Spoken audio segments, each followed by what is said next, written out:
C'est bon? Comment? Ouais. Ok, il y a là. Alors, très rapidement, donc je me présente. Je suis en fait un peu indescriptible parce qu'en fait, j'adore faire plein de choses très très différentes. Moi, en fait, je suis un enfant des écoles juives. J'étais en classe avec Ilan et à Or Yosef. Après, j'étais à Maïmonide. En 1994, j'étais un des tout premiers à découvrir Internet en France. Enfin, pas en France, en Europe, même dans le monde, au tout début. À l'époque, on devait payer 80 francs l'heure de connexion, 20 € l'heure. Pour voir apparaître une image, il fallait attendre une demi-heure. Une image. Je me rappelle, la première image que j'avais vue apparaître, c'est la photo de la Joconde. D'accord? Et j'avais été mangé, j'étais revenu, elle n'était pas encore arrivée. Donc, juste pour vous dire un peu la lenteur des connexions. Et en fait, Internet, au début, c'était vraiment beaucoup plus tourné autour du texte. Donc, c'était des forums de discussion entre spécialistes, experts. C'était plus des gens du monde de l'informatique qui étaient là. Et moi, à 16 ans, je rentre dedans. Personne ne connaît mon âge. Et je deviens responsable de plusieurs forums, à la fois dans le monde informatique. Aussi, je m'occupe de la section francophone de la chaîne CNN américaine, qui n'ont jamais su mon âge. Jusqu'à aujourd'hui, ils ne savent pas quel âge j'avais quand je m'occupais de ça. Et donc voilà, donc après, après mon bac, je décide de prendre une année sabbatique parce que je ne savais pas quelles études faire, puisque j'étais déjà journaliste informatique à l'époque, donc je gérais les forums et j'étais journaliste. Et j'étais celui qui écrivait les papiers sur Internet dans les journaux informatiques. Et parce qu'en fait, il n'y avait que dans les journaux informatiques qu'on parlait d'Internet. On est en 96, on est 4 ans avant que l'explosion, Internet arrive dans le grand public. Et donc, je prends une année sabbatique qui dure jusqu'à aujourd'hui. Voilà, donc j'ai pas repris avant de reprendre des études. Enfin, qui dure pas aujourd'hui. Il y a 4 ans, j'ai pris à Yeshiva. J'étudie en Yeshiva à plein temps depuis 4 ans. Baruch Hashem. Mais par contre, université, j'ai pas fait. Mais 2 ans après, je donnais déjà des cours dans les universités, quasiment toutes les écoles de commerce et les grandes écoles de France. Donc en fait, la chance que j'ai eue, c'est d'être tombé dedans quand j'étais petit, comme on dit. Donc c'est vraiment d'avoir suivi toute l'évolution de l'Internet, toute l'évolution des usages, toute l'évolution du marché, des business models, de la manière dont les entreprises apportent un service aux clients. Et en fait, j'ai vécu donc aussi l'arrivée des smartphones, l'arrivée des réseaux sociaux et tout ça, puisque voilà, à chaque fois qu'il y avait un appareil qui sortait, j'étais toujours le premier à l'acheter. Un réseau social qui arrivait, premier à essayer, etc. Et donc voilà, ce que j'aimais en fait, c'est toujours être en avance. J'ai l'impression de vivre plus vite en fait la vie des autres, puisqu'en fait je vis ce que le plus grand public va vivre dans 4 ans ou dans 5 ans. C'est comme ça toujours que je l'ai vécu. Et en fait, là maintenant, le sujet dont on va parler, donc comme on dit, c'est être juif dans un monde ultra connecté, puisque voilà, le monde d'Internet dont je vous ai parlé en 1994 et le monde d'aujourd'hui est très différent. Il ne s'adresse pas aux mêmes personnes. Il est beaucoup plus dangereux. Vous allez comprendre pourquoi. Et donc voilà, je vais vous expliquer pas mal de choses. Il y a quelque chose qui est important quand on écoute des cours de Torah, cours de Moussar, cours de n'importe quoi. C'est de ne pas se dire quand on entend quelque chose, il faut que j'en parle à ma femme parce qu'elle est accro, ou il faut que j'en parle à mes enfants, ou il faut que j'en parle à ma grand-mère, enfin un truc. Le message, d'abord, il doit vous toucher vous-même, d'accord? Donc je vous demande vraiment que ça vous touche vous-même, à fond, vos propres usages, la manière dont vous utilisez la technologie, la manière dont vous utilisez tout ça. Et après, si vous êtes convaincu, vous arriverez à convaincre. Si vous êtes convaincu, vous arriverez à convaincre ou vous arrivez à resplendir sur les autres. Mais surtout, ne dites pas, il faut vite que j'en parle à ma femme. Pensez déjà à vous comment ça doit vous impacter. Et surtout, cette conférence n'est pas uniquement pour les enfants, pas uniquement pour les adolescents accros, etc. C'est vraiment pour tout le monde. Alors, il y a dans la paracha de Bereshit, on voit que l'un des psukim les plus bizarres qui se trouve dans la paracha de Bereshit, c'est Va'ivra Elohim et Adam Betsalmo, Betselem Elohim Baraoto. Dieu a créé l'homme à son image, à l'image de Dieu, il a créé. Alors on dit, nous on connaît bien, alors on connaît ce que pensent les chrétiens sur Dieu et qui ressemble à un homme, etc. On pourrait dire avec ce passouk, ça ressemble un peu quand même, c'est assez impressionnant. Et là, les commentateurs expliquent ce passouk en disant c'est quoi en fait, en quoi l'homme a été créé à l'image de Dieu? C'est qu'il nous a donné le pouvoir de choisir. C'est-à-dire qu'il nous a donné ce qu'on appelle le libre arbitre. Le pouvoir de choisir, c'est-à-dire qu'on peut à n'importe quel moment décider de faire du bien et décider de faire du mal. À n'importe quel moment, on peut décider d'aller à droite, d'aller à gauche. On est régi, effectivement, en permanence par des pulsions matérielles, d'accord, des pulsions naturelles, mais on a une force personnelle, une force particulière chez les êtres humains, c'est de pouvoir aller à l'encontre de cette force naturelle et d'aller prendre des décisions A ou B. Et ça, c'est la différence entre nous et les bêtes, d'accord ? La différence entre l'homme et la bête, et même entre les anges, il y a 3 catégories de personnages, disons, il y a les hommes, les bêtes, les anges. Les anges, en fait, reçoivent des ordres de Dieu et vont accomplir l'ordre, sans discuter, on va dire vraiment sans broncher, c'est hop, tu dois faire ça dans le monde. Les bêtes, elles, c'est en fait la pulsion naturelle qui va aller les attirer. Donc une bête qui ne va pas, avant de manger quelque chose qui se passe là, elle va dire non, mais attends, peut-être j'ai trop mangé, attends, je vais attendre 6 heures parce que j'ai mangé de la viande avant, etc. Elle ne va pas se poser beaucoup de questions. À la fin, elle mange, d'accord ? Il n'y a pas ce genre de questions. Et nous, en fait, les hommes, on a donc le pouvoir de faire des choix et des vrais choix. Alors, c'est quoi un choix ? Une erreur de pensée, alors on peut se dire, on fait des choix, c'est quand on va au restaurant, on a une carte et on va choisir est-ce qu'on mange une pizza, une crêpe ou bassari, d'accord ? On va dire, voilà, c'est un choix, d'accord ? On va dire, c'est ça. Alors ça, c'est pas un choix, parce que si on prend des algorithmes qui étudient la manière dont vous consommez, un algorithme peut savoir à l'avance ce que vous voulez manger, d'accord ? Peut exactement par quoi vous allez être attiré, peut connaître vos préférences, etc., etc. Donc évidemment, ce qui peut être remplacé par un robot, d'accord, par un algorithme, n'est pas ce qu'on appelle l'image de Dieu, d'accord ? Donc on a été créé à l'image de Dieu, et l'image de Dieu, ça doit être quelque chose d'assez particulier. La deuxième, pareil, on est sur l'autoroute, on veut aller à Jérusalem, et là on a toujours le truc, est-ce qu'on prend la route 1 ou la 443, d'accord ? Je crois que c'est à la minute près, on arrive toujours à la même minute, c'est impressionnant. Et on prend la 1 et la 443, et donc on va dire, voilà, j'ai le choix, un homme il a le choix, il va prendre ça ou ça, et là pareil, vous savez très bien que Waze connaît mieux le résultat que vous, il sait exactement ce qu'il y a sur la route, il sait exactement ce qui se passe, il connaît un peu il a des informations, de la data sur ce qu'il y a à l'extérieur. Donc au final, tout ça, ça s'appelle pas choisir, d'accord ? Donc la Bechira, c'est pas ça. La Bechira, c'est pas quand je choisis ça. La Bechira, c'est de choisir entre le bien et le mal. Entre, est-ce que ce que je vais faire maintenant, c'est faire la Avodat Hashem, c'est est-ce que maintenant je suis là en tant que représentant de Dieu sur terre, en tant qu'ambassadeur de Dieu sur terre, ou est-ce que je suis là en train de penser à moi et rien qu'à moi. Donc en fait, c'est est-ce que maintenant je vais décider, je vais réfléchir à faire la chose la mieux pour moi et pour mon avenir spirituel, mon avenir matériel, etc. Ou alors, je vais voir un peu, prendre les choses telles qu'elles arrivent au fur et à mesure, et je vais un peu me comporter finalement comme une bête. Et ça, en fait, donc ce choix-là, ces choix qu'on a à faire, nous arrivent en permanence. C'est-à-dire que quand notre client nous appelle au téléphone et commence à nous parler, on peut avoir le choix.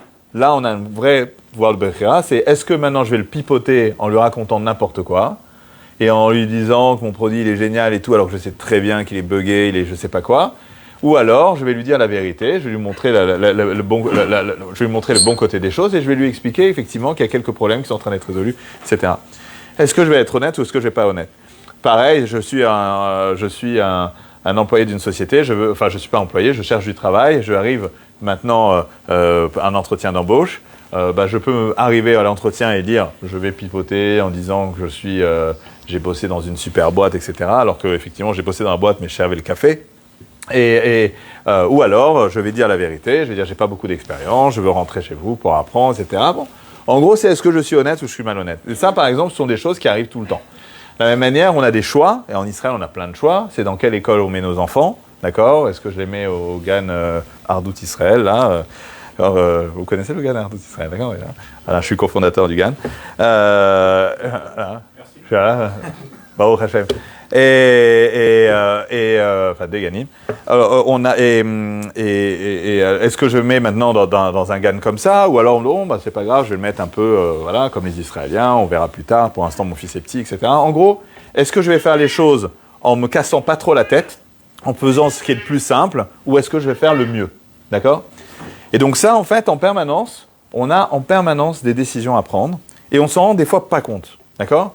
C'est si maintenant, on est une bande de jeunes, et on est tous en copains, et on va dire, allez, hop, on va en boîte, d'accord, hop, on va tous en boîte, etc. Alors en général, le groupe suit, d'accord. Il y a les meutes de jeunes qui vont aller suivre en boîte, et il n'y a pas un qui va dire à un moment, ah non, mais en fait, finalement, la boîte, c'est pas là que je pense. Si je trouve une femme, c'est pas là-bas que je veux trouver. Peut-être que je pourrais rester ici et faire autre chose, etc. En fait, on a des effets de meute très très souvent qui font qu'on réfléchit pas. Quand on est dans le monde du business et qu'on se retrouve entouré de gens qui font des trucs qui ont des business foireux et qui font du mal, on commence à s'habituer, penser que c'est normal de tricher, de mentir, de vendre des produits qui sont pas bons, etc. On pense rentrer là-dedans. Et donc on réfléchit même plus, on se pose même pas la question de est-ce que oui ou non, ce que je suis en train de faire, c'est ce que Dieu attend de moi. Alors je veux dire oui, grâce à Dieu, j'ai fait un don à la Torah, j'ai fait pour le Sefer Torah à la synagogue, j'ai fait ci, j'ai un kollel à mon nom, j'ai ci, j'ai ça. Mais est-ce que c'est ça que Dieu attend de toi? Est-ce que toi, ce que tu fais, ça respecte la halakha? Est-ce que toi, ce que tu fais, ça respecte ce que Dieu attend de toi? Ça, c'est plus difficile. Donc en fait, on a en permanence des choix qui est est-ce que je fais ce que Dieu attend de moi sur Terre? Et pourquoi on doit se poser ces questions? Parce que Dieu nous a envoyés sur Terre, pas pour kiffer, même si on va aussi kiffer, d'accord? Mais il nous a envoyés pour une mission. Et on a chacun d'entre nous, on a tous des visages différents. Pourquoi on a tous des visages différents? Parce qu'on a tous un rôle différent à jouer ici, sur Terre. Et ce rôle-là, il peut aller de deux côtés. Il y a une Gemara qui dit que quand quelqu'un est sanguin, il peut être soit Moël, soit boucher, soit tueur. D'accord? Donc en fait, il a le choix, et c'est ça son pouvoir de Bechéra. Il s'avère qu'en fait, il a quelque chose, il aime le sang, d'accord? Il aime le sang, et bien en fait, il peut faire ça en une mitzvah, un boulot, c'est un boucher, c'est un bon boulot, ou alors il peut être tueur, d'accord? Et ça, c'est son choix. Et donc nous, en fait, on doit en permanence se poser les bonnes questions et ne pas se laisser emporter par une vague comme ça qui nous fait aller un peu n'importe où. Alors pourquoi je vous parle de ça?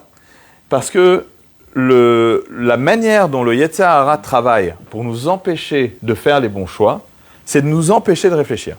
D'accord? Le rôle du Yetzer Hara, c'est de t'embrouiller la tête pour qu'au final, tu réfléchis même pas, tu fais les choses très très vite, le truc te tombe dessus, etc. Et hop, tu vas aller prendre le premier boulot qu'on va te proposer en sachant que c'est pas super cachère. Tu vas aller faire tel ou tel acte en sachant que c'est pas vraiment ce que Dieu attend de toi. Mais le meilleur moyen pour le Yetzer Hara de nous avoir, c'est de nous empêcher de réfléchir, de nous empêcher d'étudier. Pourquoi on doit étudier? Alors on doit étudier parce que Hachem nous l'a demandé, mais on doit étudier aussi parce qu'on doit être prêt au moment où on a des choix à faire, on doit être prêt à avoir la matière à réflexion. On ne peut pas arriver un jour, en arrivant en Israël, en disant « Voilà, c'est bon, j'ai fait mon alia, maintenant je vais découvrir le monde ». Non, on doit faire un plan, on doit comprendre ce que Dieu attend de nous, on doit comprendre comment tous ces livres-là ne sont pas là pour rien. Qu'est-ce qu'est ma mission sur Terre? Qu'est-ce que je dois faire? Qu'est-ce que l'éducation des enfants? Comment je dois être avec ma femme, etc., etc. Et ça, c'est quelque chose qui se prépare. D'accord? On dit, il y a une question connue, on te posait à un rave, son enfant est né, il lui fait, mais à partir de quand je dois m'occuper de son éducation? Et il fait, mais tu devais commencer à 20 ans. D'accord? Pourquoi? Parce qu'effectivement, on doit se préparer à autre chose. Et en fait, le Yetzer Hara, il nous empêche, tu vois, il nous fait aller dans la vie rapide, etc. Il nous empêche, il nous dit, vas-y, l'étude, c'est pas grave, j'ai pas le temps, il y a le match ce soir, etc. Et aussi faire en sorte que la vie va tellement vite et que l'influence va tellement vite, on avance tous comme des troupeaux, etc., qu'on ne réfléchit pas comme il faut. Et donc, en fait, notre Yetzer Hara veut donc nous empêcher de grandir, nous empêcher d'étudier, nous empêcher de réfléchir, et nous empêcher d'avoir la sérénité pour prendre les bonnes décisions. Et là, on arrive au monde des technologies. Il faut savoir que les technologies, au cours des 40 dernières années, dans les années 2005 à peu près, les entreprises technologiques étaient là pour apporter du service aux clients. C'est-à-dire qu'en fait, étaient là pour dire « je vais améliorer la vie des gens ». C'est-à-dire Microsoft crée des nouveaux logiciels, le but c'était que le logiciel soit meilleur. D'accord? On a la nouvelle version de Word, on a la nouvelle ci, on a ça. Le but c'est que ça soit de mieux en mieux. D'accord? À partir d'un moment, on a atteint un peu le haut, quoi. C'est-à-dire que voilà, ça y est, mon ordinateur d'il y a 10 ans, il peut ouvrir Chrome, il peut avoir un navigateur Internet, il peut faire quasiment la même chose qu'un ordinateur d'aujourd'hui. Donc le monde des technologies s'est transformé. c'est-à-dire, alors je ne dis pas tout le monde des technologies, mais en tout cas la grande majorité, c'est qu'au final, qu'est-ce que la technologie, enfin qu'est-ce que les entreprises de la technologie veulent faire? Au lieu de vouloir nous améliorer la vie, elle veut nous la prendre. Et j'utilise des mots un peu durs, mais en gros, elle veut utiliser notre temps pour elle-même. Il y a une erreur de penser qu'une nouvelle technologie est obligatoirement meilleure. D'accord? Un nouveau téléphone sort. D'accord? Je peux demander à 90% des gens qui achètent le nouveau Samsung, ils ne savent pas ce qu'il y a de plus par rapport au Samsung d'avant. D'accord? Ou le nouvel iPhone, ou le nouveau truc, etc. Ils disent oui, il y a des emojis qui vont dire. Tout ça, ils ne savent pas. Pourquoi? Parce qu'en fait, on pense qu'en ayant le dernier modèle, on est toujours dans le mieux. D'accord? Et ça, c'est une erreur. Ça, c'est une erreur parce que très, très souvent, en fait, le dernier modèle, il est juste là pour t'attraper encore plus. Donc, il y a quelque chose à faire, c'est de faire ce qu'on fait déjà en tant que juif en permanence, c'est de filtrer le monde. Nous, les juifs, on a une particularité, c'est on filtre ce qu'on mange, d'accord? On mange cachère, on filtre le temps entre la viande, on filtre ce qu'on entend, on ne doit pas écouter de la shonara, d'accord? On ne doit pas en dire. Et je répète, on ne doit pas écouter, parce que écouter, c'est aussi grave que d'entendre. On doit en faire en permanence... pardon? Ouais. Que d'en dire, pardon, oui. Que d'en dire. Et en fait, on doit être en permanence à l'affût. Donc on a un genre de grillage autour de nous, on a un genre de... au moins c'est le seul qui suit. Voilà. Et... merci. Non, au contraire, il a honte. Ils vendent des voitures. Et donc, en fait, le juif, c'est celui qui observe le monde et le filtre. C'est-à-dire qu'en fait, on ne doit pas gober, on ne doit pas avaler, on ne doit pas utiliser tout ce qu'on nous met dans la main. De la même manière qu'il y a, en fait, de la nourriture cachère, il y a des applications cachères, il y a des téléphones cachères, et il y a en fait une manière de vivre qui est cachère. Et ça, c'est quelque chose qu'il faut bien comprendre. Et donc nous, en fait, se dire, mais tout le monde fonctionne avec son smartphone et l'utilise du matin au soir, et tout le monde utilise WhatsApp, tout le monde est sur Snap, tout le monde est sur Instagram, tout le monde est sur Facebook, tout le monde est ici, tout le monde. Le tout le monde n'existe pas chez le juif.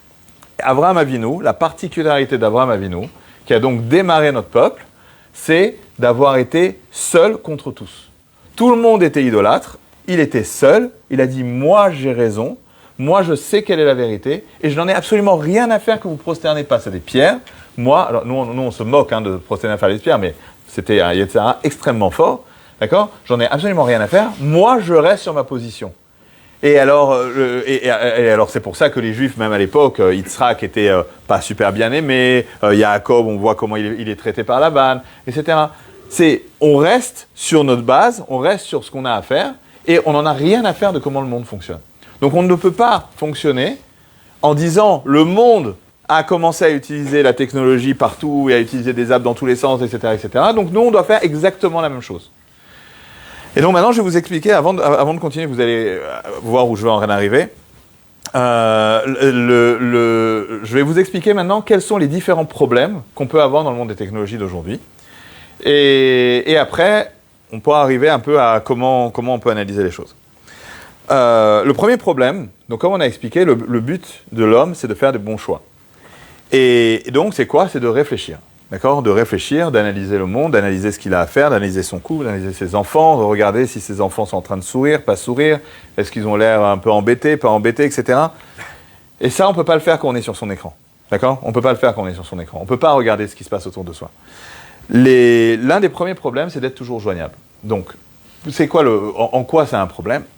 Si on prend les plus grandes personnalités du monde juif, Abraham, Yitzhak et Yaakov, il y a Rabbi Akiva, David Ameller, ils avaient tous le même métier, ils étaient tous bergers. Voilà, ils étaient tous bergers. Alors, je ne sais pas si vous savez quel est le métier, Moshe Rabbeinu aussi. Je ne sais pas si vous savez quel est le métier d'un berger, d'accord? Il va pâturer dans la montagne, il amène toutes les bêtes dans un grand champ, il s'assoit, il les regarde, d'accord? Pendant des heures et des heures et des heures. Et en fait, de ces gens-là qui avaient énormément de temps de libre, sans aucune interruption, d'accord? Parce que les bêtes, il n'y a pas grand-chose à faire. Ce sont eux qui sont devenus des grandes personnes. Et ce n'est pas un hasard. ce n'est pas un hasard. Parce que justement, le temps que l'on a de réflexion, c'est ça qui est en train de nous construire. Ça construit une philosophie, ça répond à des questions, ça nous permet de poser des questions, etc., etc. Aujourd'hui, en moyenne, quelqu'un qui a un smartphone l'utilise, le prend en main 110 fois par jour. D'accord ? C'est la moyenne. D'accord ? 110 fois par jour, ça veut dire à peu près toutes les 5 minutes. Toutes les 5 minutes, il faut savoir qu'il faut 10 minutes pour se concentrer sur n'importe quel sujet. C'est-à-dire que vous ouvrez un livre, vous ouvrez n'importe quoi, il faut 10 minutes pour commencer à se plonger dedans. Donc comme c'est toutes les 5 minutes, en gros, on ne se concentre jamais. D'accord ? On ne se concentre jamais. On est toujours interrompu en plein milieu, etc. Donc en fait, on n'arrive jamais à être concentré. Si vous aviez un voisin qui consultait sa boîte aux lettres 110 fois par jour, hein, vous imaginez un peu, d'accord, vous voyez le voisin, là il descend, il va avoir sa boîte aux lettres, il va avoir sa boîte aux lettres, d'accord, vous appellerez la police, vous direz aux enfants de ne pas s'approcher de lui, ce monsieur est bizarre, etc. Mais pourtant, on fait la même chose, d'accord ? Quand on a un téléphone, on fait la même chose, on va consulter tout ça de la même manière. Donc je vais vous expliquer pourquoi on fait ça. Donc en fait, on n'a jamais la concentration qu'on veut, et donc on n'a jamais la possibilité de concevoir sa philosophie de vie et concevoir et d'arriver à prendre les fameuses bonnes décisions qu'on attend. Le cerveau a besoin de pause, d'accord ? Donc en fait, aujourd'hui, on est bombardé par des messages, des WhatsApp, des sites, etc. Et le fait d'avoir des interruptions fait que ces pauses-là sont arrêtées en permanence et donc on n'arrive pas à avoir une réflexion complète. Il faut savoir que alors, comment je suis arrivé à cette découverte-là ? Beaucoup se disent que quand ils ont du temps libre, il vaut mieux qu'ils fassent quelque chose, d'accord ? On pourrait dire, quand j'ai du temps libre, je vais aller, je prends mon téléphone, d'accord ? Donc comment on voit ? On voit que quand les gens montent dans un ascenseur, 95% des gens qui montent dans un ascenseur sortent leur téléphone, font ça, le remettent dans la poche, ils n'ont rien fait, en général, j'ai vérifié beaucoup de fois, d'accord ? Ils n'ont rien fait avec, mais ils ont fait tac, tac, tac, tac, tac, tac. Quand on fait la queue au supermarché, on est au supermarché en train de faire la queue, on fait tac, tac, tac, tac, tac, tac, tac, tac, on est en train de discuter, etc. Et on a l'impression, au moins, j'ai pas perdu mon temps, je suis dans la queue. Et un jour, plusieurs fois, je me suis retrouvé à la yeshiva à étudier la Gemara. Et donc, en fait, un jour, on étudie un Tosfot, par exemple, et on lit Tosfot, et on comprend ni la question, ni la réponse. Ou des fois, on comprend la réponse, on comprend pas la question. Bon, en gros, on comprend pas tout. Donc, je suis avec ma chavruta, on est là, on comprend pas. Et là, je dis, mais bon, ok. Donc, il arrive 1h de l'après-midi, on ferme notre livre, on revient à 4h. Donc, 1h de l'après-midi arrive, je vais déjeuner avec les enfants, je vais me balader, etc. Je fais un peu de marche, etc. Je reviens à la yeshiva à 4h, j'ouvre le livre, je lis le Tosfot, et c'est clair. Et c'est clair. Alors, je me dis, mince. Je dis, il y a eu quoi ? Une prophétie, un truc. C'est pas que j'y ai pensé pendant tout le truc, j'ai pas eu le temps d'y penser. Donc, je fais ça une fois. Je fais ça 2 fois. Et ma chavruta, en plus, on est tous les deux, on ouvre, et on se regarde comme ça, on fait, mais en fait, c'est simple. Ouais, c'est simple, voilà. Genre, on n'a pas vu ce matin là, le même texte, on n'a pas compris de la même manière. Et donc, je commence, ça m'arrive 1 fois, 2 fois, 3 fois, 4 fois, et donc je me dis, attends, il y a un problème. Je me dis, soit qu'on a un ange qui nous souffle les trucs aux oreilles, soit en fait, il y a peut-être aussi une explication. Et donc là, je rentre dans les études, et en fait, les études scientifiques, et les études scientifiques montrent que le cerveau qui ne fait rien, qui ne fait absolument rien. Donc quand vous vous baladez, vous regardez la mer, etc., quand le cerveau n'est pas interrompu, il est en train de résoudre tous vos problèmes. C'est-à-dire qu'en fait, vous avez en tâche de fond un ordinateur qui est en train de résoudre tous les problèmes que vous avez. Donc les gens qui ne savent pas quelles études faire, les gens qui ne savent pas où habiter, les gens qui ne savent pas dans quelle école mettre nos enfants, toutes les questions qu'on se pose tout le temps, etc. Le fait de ne rien faire, c'est là que les choses arrivent. Et on a une preuve de ça, c'est qu'en fait, il est très connu que beaucoup des plus grandes inventions se trouvent sous la douche. Je ne sais pas si vous savez ça. Beaucoup des plus grandes inventions, c'est quand on est sous la douche, on a des idées.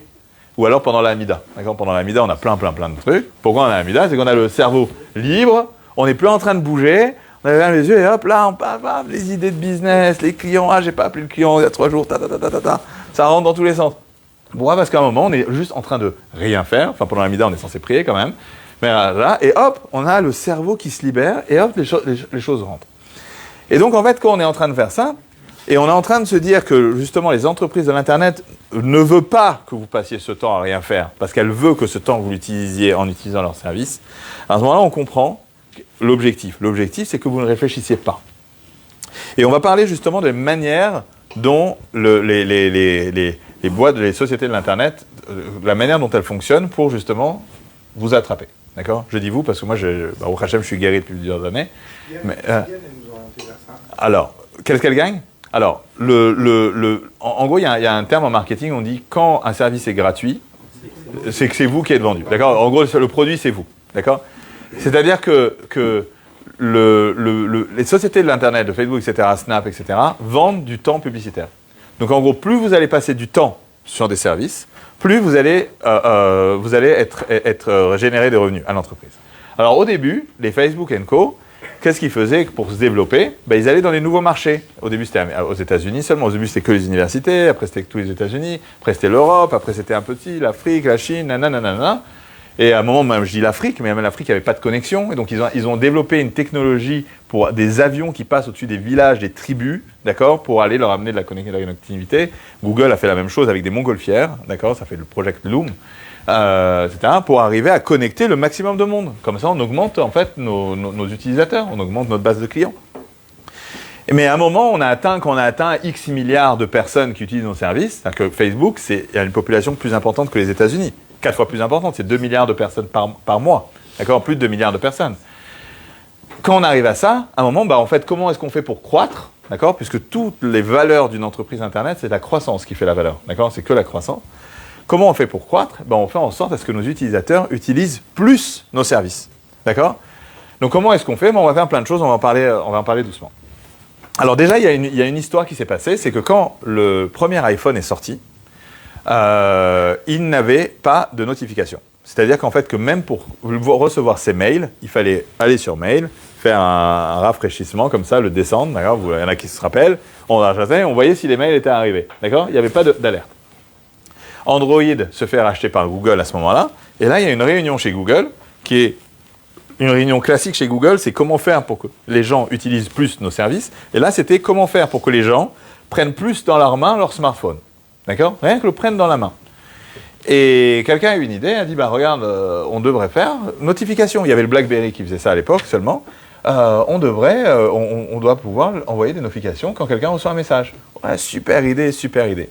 Et quelqu'un dit dans la salle, donc ça c'est une vraie histoire, ce qui arrive là. Quelqu'un a participé à cette réunion et la raconte. Et quelqu'un dans la salle a dit, oui, mais tout le monde ne reçoit pas le message, il y a des gens qui n'ont pas d'amis.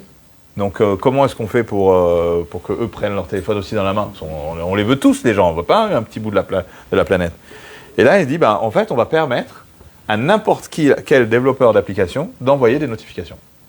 Donc, en fait, tout le sujet des notifications que tous les apps peuvent envoyer, on pense que ça a été créé au départ pour nous faire plaisir et pour nous rendre un service, mais au final, c'est absolument pas pour prendre un service, c'est pour qu'en fait, il y ait de plus en plus de ting, ting, ting, ting, ting, et que à chaque fois, je prends mon téléphone.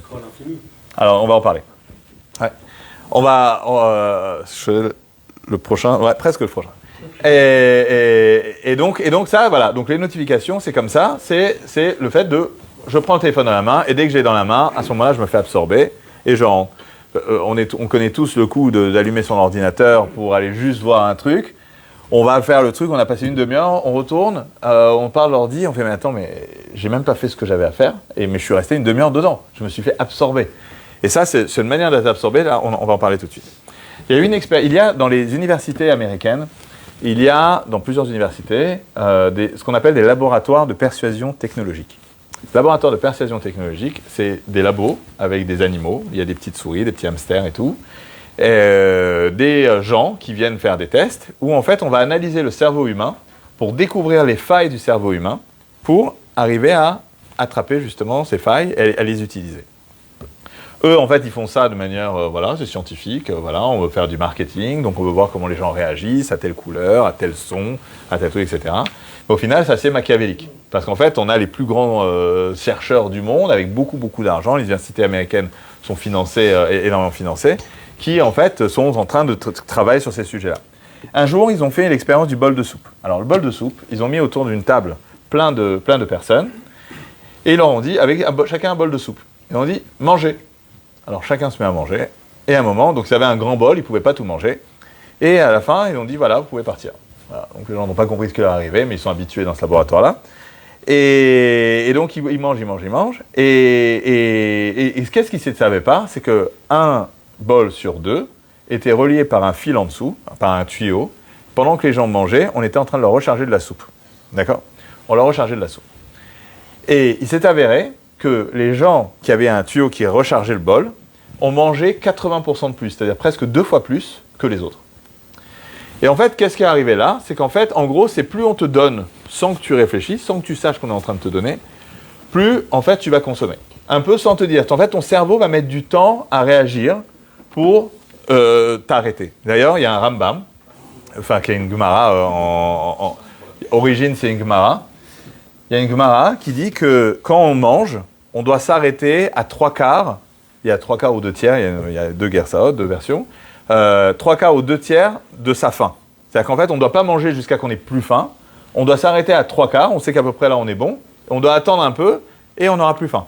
Et qu'est-ce qui s'est passé? C'est qu'en fait, le ventre n'a pas encore annoncé au cerveau qu'il avait plus faim. L'information n'est pas encore arrivée. Donc en fait, tant qu'on sert à des gens qui ne réfléchissent pas, ils vont consommer. Et là, c'est comme ça qu'on arrive au feed infini. Il faut savoir que dans les premières versions de Facebook, le feed s'arrêtait. Je voyais ce que faisaient mes amis et les amis de mes amis. D'accord? Ça s'arrêtait, et à un moment, donc c'était un peu comme on consultait ses mails. On avait tac, ah ok, j'ai vu, c'était sympa, lui il a fait ça, etc. Après ces expériences-là du bol de soupe et d'autres, arrivait le sujet du feed infini. Donc le fait de faire défiler à l'infini. Il n'y a jamais de fin. Je ne sais pas si vous avez déjà essayé, il y en a qui ont essayé pendant quelques heures déjà, et il n'y a pas de fin, d'accord? Et il ne s'arrêtera jamais. Et en fait, le feed infini, il y a une force en fait dans le feed infini. En fait, ce qu'on fait, c'est on connaît la taille de votre écran. Et qu'est-ce qu'on fait? On fait toujours en sorte à ce que l'information d'en bas soit tronquée. On fait toujours à ce qu'elle soit coupée. C'est-à-dire qu'en fait, vous faites comme ça, et hop, oh tiens, c'est coupé. Hop, hop, hop, et je continue comme ça, c'est coupé. Et pourquoi? Parce qu'en fait, l'homme est curieux. Ça aussi, ça fait partie des trucs qu'on voit dans les laboratoires, mais on le savait déjà. L'homme est curieux, donc en fait, il veut voir ce qui manque, la petite image, etc. Je sais pas, il y a des gens qui utilisent Pinterest, par exemple. Pinterest, ils mettent complètement les images en diagonale, pour qu'en fait, à chaque fois qu'on monte, on a toujours des nouvelles images qui sont en train d'arriver. D'accord? Pourquoi? Parce que c'est ça, en fait, qui fait défiler. Et donc là, on défile, et on s'arrête pas. Et on ne s'arrête pas pendant des dizaines de minutes, pendant des fois des demi-heures, des heures, etc. Donc ça, c'est un problème. On a de même manière, et donc pourquoi on ne s'arrête pas? Parce qu'en fait, on ne réfléchit pas à s'arrêter. Puisqu'en fait, on n'est pas en train de se dire que tout ça est pour mon mal. On dit, c'est sympa, il y a des news, c'est sympa, c'est rigolo, je m'éclate et tout, blablabla. Et en fait, de la même manière, on a sur YouTube, quelqu'un qui voit une vidéo sur YouTube, 5 secondes après, on lui envoie une autre vidéo. Vous avez vu, on voyait une vidéo, 5 secondes après, on vous en lance une nouvelle. Vous n'avez rien demandé. Vous voulez voir le cours de Rav Ben Simon, vous arrivez après, hop, vous retrouvez le concours de surfeur à Los Angeles. D'accord? Bon, si vous retrouvez là-bas, c'est que vous aviez déjà regardé des trucs qui correspondent à ça, mais en tout cas, on ne vous laisse pas réfléchir en vous disant, est-ce que tu en veux encore? Tu as terminé ce que tu avais besoin? Non, on ne veut pas vous laisser réfléchir parce qu'on veut qu'après ces 5 minutes, on veut que vous soyez, avant ces 5 secondes, avant ces 5 secondes, on ne veut pas vous laisser le temps de réfléchir, de vous dire, est-ce que je veux encore regarder quelque chose? Donc, paf, on vous envoie quelque chose. Et on ne vous envoie pas n'importe quoi. On a analysé tout ce que vous avez fait, on a analysé tout ce que vous aimez, et je vais vous montrer dans un instant comment ça se passe, et on va vous envoyer quelque chose qui va vraiment vous intéresser. D'accord? Et c'est pour ça que vous allez y rester. Et donc, Google, par exemple, pour YouTube, n'a absolument rien... Enfin, ça ne les intéresse absolument pas de savoir si ce qu'ils vont vous amener va vous amener de la valeur, va vous aider à devenir plus intelligent, est-ce que ce qu'ils vous montrent c'est faux ou c'est vrai, tout ça, ça n'a absolument aucune importance. Le seul intérêt, c'est est-ce que ça va vous plaire, d'accord? Donc quelqu'un qui aime les lapins, moi j'ai un mec qui bosse pour moi, il adore voir des lapins. Il voit des vidéos de lapins toute la journée. Il a des lapins chez lui, il adore voir les lapins. D'accord? Mais bon, voilà, c'est comme ça. Il aime les lapins, il dit voilà, j'aime les lapins. Voilà, il aime les lapins. Il voit les lapins, donc il est sur YouTube, il voit des vidéos de lapins. Voilà, et il y a des gens bizarres, mais voilà, c'est... mais en tout cas, donc, voilà, il aime ça. Donc en fait, on va lui fournir des trucs, et là, il a toute la journée, il peut passer toute la journée sur ce truc-là. Les gens même qui ont créé cet algorithme chez YouTube ont dit qu'ils ont monté une machine machiavélique. C'est-à-dire qu'en fait, c'est un genre de Frankenstein qu'on ne peut plus contrôler, qui est tellement puissant aujourd'hui qu'en fait, on peut bouffer la vie des gens, tous, les uns après les autres. Un jour, j'ai donné un cours, d'ailleurs, c'était là, avec Kiryat Sharon, à un groupe d'étudiants de Neshama, je sais pas si vous connaissez un organisme qu'on a dans les universités. Et j'ai donné cette conférence, et à la fin de la conférence, j'ai demandé à chacun, tout celui qui voulait, de montrer combien d'heures il passait sur son téléphone par jour.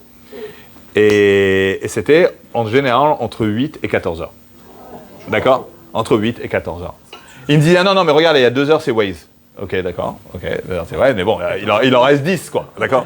Voilà. Mais bon, c'est ça. Et en fait, ils ne se rendent pas compte. Ils ne se rendent pas compte qu'en fait, ils sont en un tourbillon. À ce moment-là, il me disait, oui, monsieur Bérébi, je ne sais pas quoi faire, quel métier choisir, mes études, ça ne va pas trop, etc. Je fais un abonnement Netflix, d'accord? Oui, t'as vu combien de films cette nuit? Il me fait, ah, j'ai vu la série truc, mais à la suite. Et tu penses que c'est comme ça que tu vas réussir à réussir dans tes études, à réussir à réfléchir, etc. Et en fait, on ne se rend pas compte parce que, pourquoi ils ne se rendent pas compte? Parce qu'on vit tous comme ça. On vit tous avec Netflix, on vit tous avec Snap, on vit tous avec Facebook, on vit tous avec ça. Donc, au final, on pense que c'est normal de se faire pomper son temps. Alors qu'en fait, non, ce n'est pas normal. Et c'est pour ça que je suis là aujourd'hui. C'est pour ça que je disais tout à l'heure, il n'y a pas beaucoup de monde, ou je ne sais pas quoi, on était beaucoup moins. Je disais même, s'il y avait 2 personnes, je serais venu. D'accord? Pourquoi? Parce que si je peux aider 2 personnes à se rendre compte du problème, à ce moment-là, au moins, je peux sauver 2 vies. Et on a le sujet aussi, dans le monde de la technologie, on a ce qu'on appelle l'A/B testing. L'A/B testing, ça fait quoi? C'est qu'en fait, chez Facebook, on fait à peu près 1000 modifications du service par jour. N'importe quel ingénieur chez Facebook a le droit de modifier quelque chose. Alors quoi, ça va être la folie. Alors en fait, comment ça marche? Il rentre sa modification, donc il la code. Ça rentre dans un système qui va la montrer, cette modification, à un échantillon de personnes, dans tel pays, à telle heure, etc., etc. Et on va voir les performances. On va voir si effectivement ça va plus pomper les gens que d'autres. Et c'est comme ça qu'on gagne 1 seconde, 5 secondes, 20 secondes, 50 secondes, etc., au fur et à mesure. Et c'est comme ça qu'aujourd'hui, que Facebook, en fait, a des taux d'utilisation qui sont énormes et les gens utilisent de plus en plus. Alors bon, maintenant, il y a des concurrents, donc les gens vont ailleurs. Mais ça ne change rien, parce que qu'on parle de Facebook et on passe sur Snap ou sur Instagram ou sur TikTok et sur Twitter, etc., c'est la même chose, d'accord? On est pompé, d'accord? Donc voilà, donc l'A/B testing, c'est quelque chose de machiavélique. Au début, on a conçu ces plateformes-là. Moi, je suis actionnaire de plusieurs boîtes d'A/B testing. On avait conçu ces trucs-là, par exemple, dans les sites marchands, dans les sites e-commerce. On avait un gros problème, c'était les gens abandonnés quand ils étaient prêts, ils avaient mis dans leur panier ce qu'ils voulaient acheter, ils abandonnaient en dernière minute. Et donc, on essayait de comprendre pourquoi, est-ce que c'est pas clair, est-ce qu'on leur a pas dit ce qu'ils ont, est-ce qu'on devait leur ajouter frais de port gratuits, etc. En fait, voilà, ça permettait d'améliorer le service, quoi. Et là, en fait, ces mêmes technologies sont utilisées pour, voilà, de manière, pour nous pomper notre vie à 100%. De la même manière, les médias. D'accord? Il faut savoir que dans la plupart des médias, quand vous voyez des i24, vous voyez Le Monde, etc., la plupart des actualités que vous voyez l'après-midi sont déjà écrites depuis le matin, voire depuis la veille, voire depuis une semaine.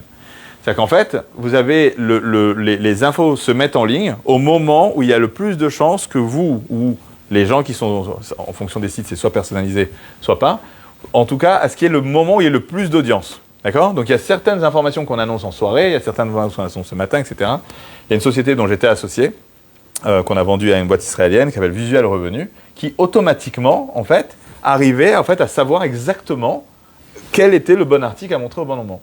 Donc nous, on est là, en fait, les médias font semblant de créer aussi des faux événements. Donc en fait, ils vont nous annoncer des trucs, des grosses choses toutes les demi-heures. Donc quand je reviens sur le site d'I24 ou à la télé, il y a un nouveau truc qui s'est passé. Donc moi, j'ai un petit kiff. Je sais que quand je vais voir Facebook, je sais que je vais voir le site d'I24 ou le feed Twitter ou n'importe quoi. Je sais qu'il va y avoir quelque chose.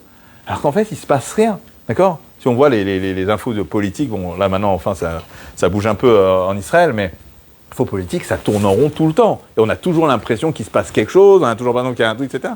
Mais tout ça, c'est du faux, c'est des faux événements qui sont là uniquement pour nous bouffer, pour nous prendre notre temps, parce que aussi les médias sont là pour nous vendre, pour mettre de la publicité devant nos yeux. Donc par rapport aux algorithmes de recommandation, comment ils fonctionnent? Les algorithmes de recommandation fonctionnent en allant analyser ce que vous aimez. Par exemple, si vous êtes fan de Netanyahou, vous allez voir que des vidéos qui disent du bien de Netanyahou. D'accord? Vous vous en rendez pas compte. Et vous pensez que le monde, en fait, est rempli de vidéos remplies de Netanyahou, qui aiment Netanyahou. Mais vous allez voir des bons comme ça. Et vous avez votre ami à côté, au bureau, qui est pro-Lapide. D'accord? Il adore Lapide, etc. Et il est anti-Netanyahou, il ne peut pas se le voir. Vous ne comprenez pas. vous comprenez pas, mais qu'est-ce qu'il a, Netanyahou? Il a fait quoi? Moi, jusqu'à aujourd'hui, j'ai pas compris. D'accord? Enfin, si, j'ai compris par rapport à ça. C'est qu'en fait, lui va voir toute la journée, mais il n'a pas demandé. C'est comme ça. Comme il a un problème avec Netanyahou, il a eu un problème une fois, ça lui a plu, donc en fait, on va lui montrer en permanence des vidéos pro-Lapid et anti-Netanyahou. Pourquoi ça marche comme ça? Parce que quand quelqu'un voit une vidéo qui ne va pas dans le même sens que son opinion, il l'arrête. Il arrête. Moi, maintenant, je vois une vidéo anti-Netanyahou, je vais dire, il m'énerve celui-là, allez hop, je coupe. D'accord? Et donc, j'arrête. Donc, en fait, les Facebook, etc., n'ont absolument, comme je l'ai dit, absolument aucun intérêt à vous faire voir la vérité ou à vous faire voir l'ensemble. Et donc, va vous montrer, va vous gaver de choses qui vous intéressent. Donc, on peut se retrouver avec des problèmes de shalom bayit. Donc, vous avez, vous et votre femme, qui êtes chacun sur Facebook. Chacun va voir un monde complètement différent. Et vous allez vous parler, et en fait, vous ne vivez pas tous les deux dans le même monde. Donc en fait, vous ne voyez pas le monde de la même manière, vous ne voyez pas le même genre de vidéos, vous ne voyez pas les mêmes genres d'événements, etc., etc. Et ça, vous voyez que Torah Box et Emmanuel Ben-Simon, c'est le seul truc qui vous rassemble. Voilà. Mais en fait, vous allez vous retrouver avec des conflits d'idées, etc. Voilà, c'est le conflit politique qu'on avait en Israël, où le pays est divisé en deux quand même, vraiment en deux, presque à égalité. Vous allez avoir des gens qui vont pas se comprendre. C'est ce qui s'est passé aux États-Unis entre Trump et Biden, etc. C'est qu'en fait, les gens se mettent à se détester. Ils savent même pas pourquoi ils se détestent.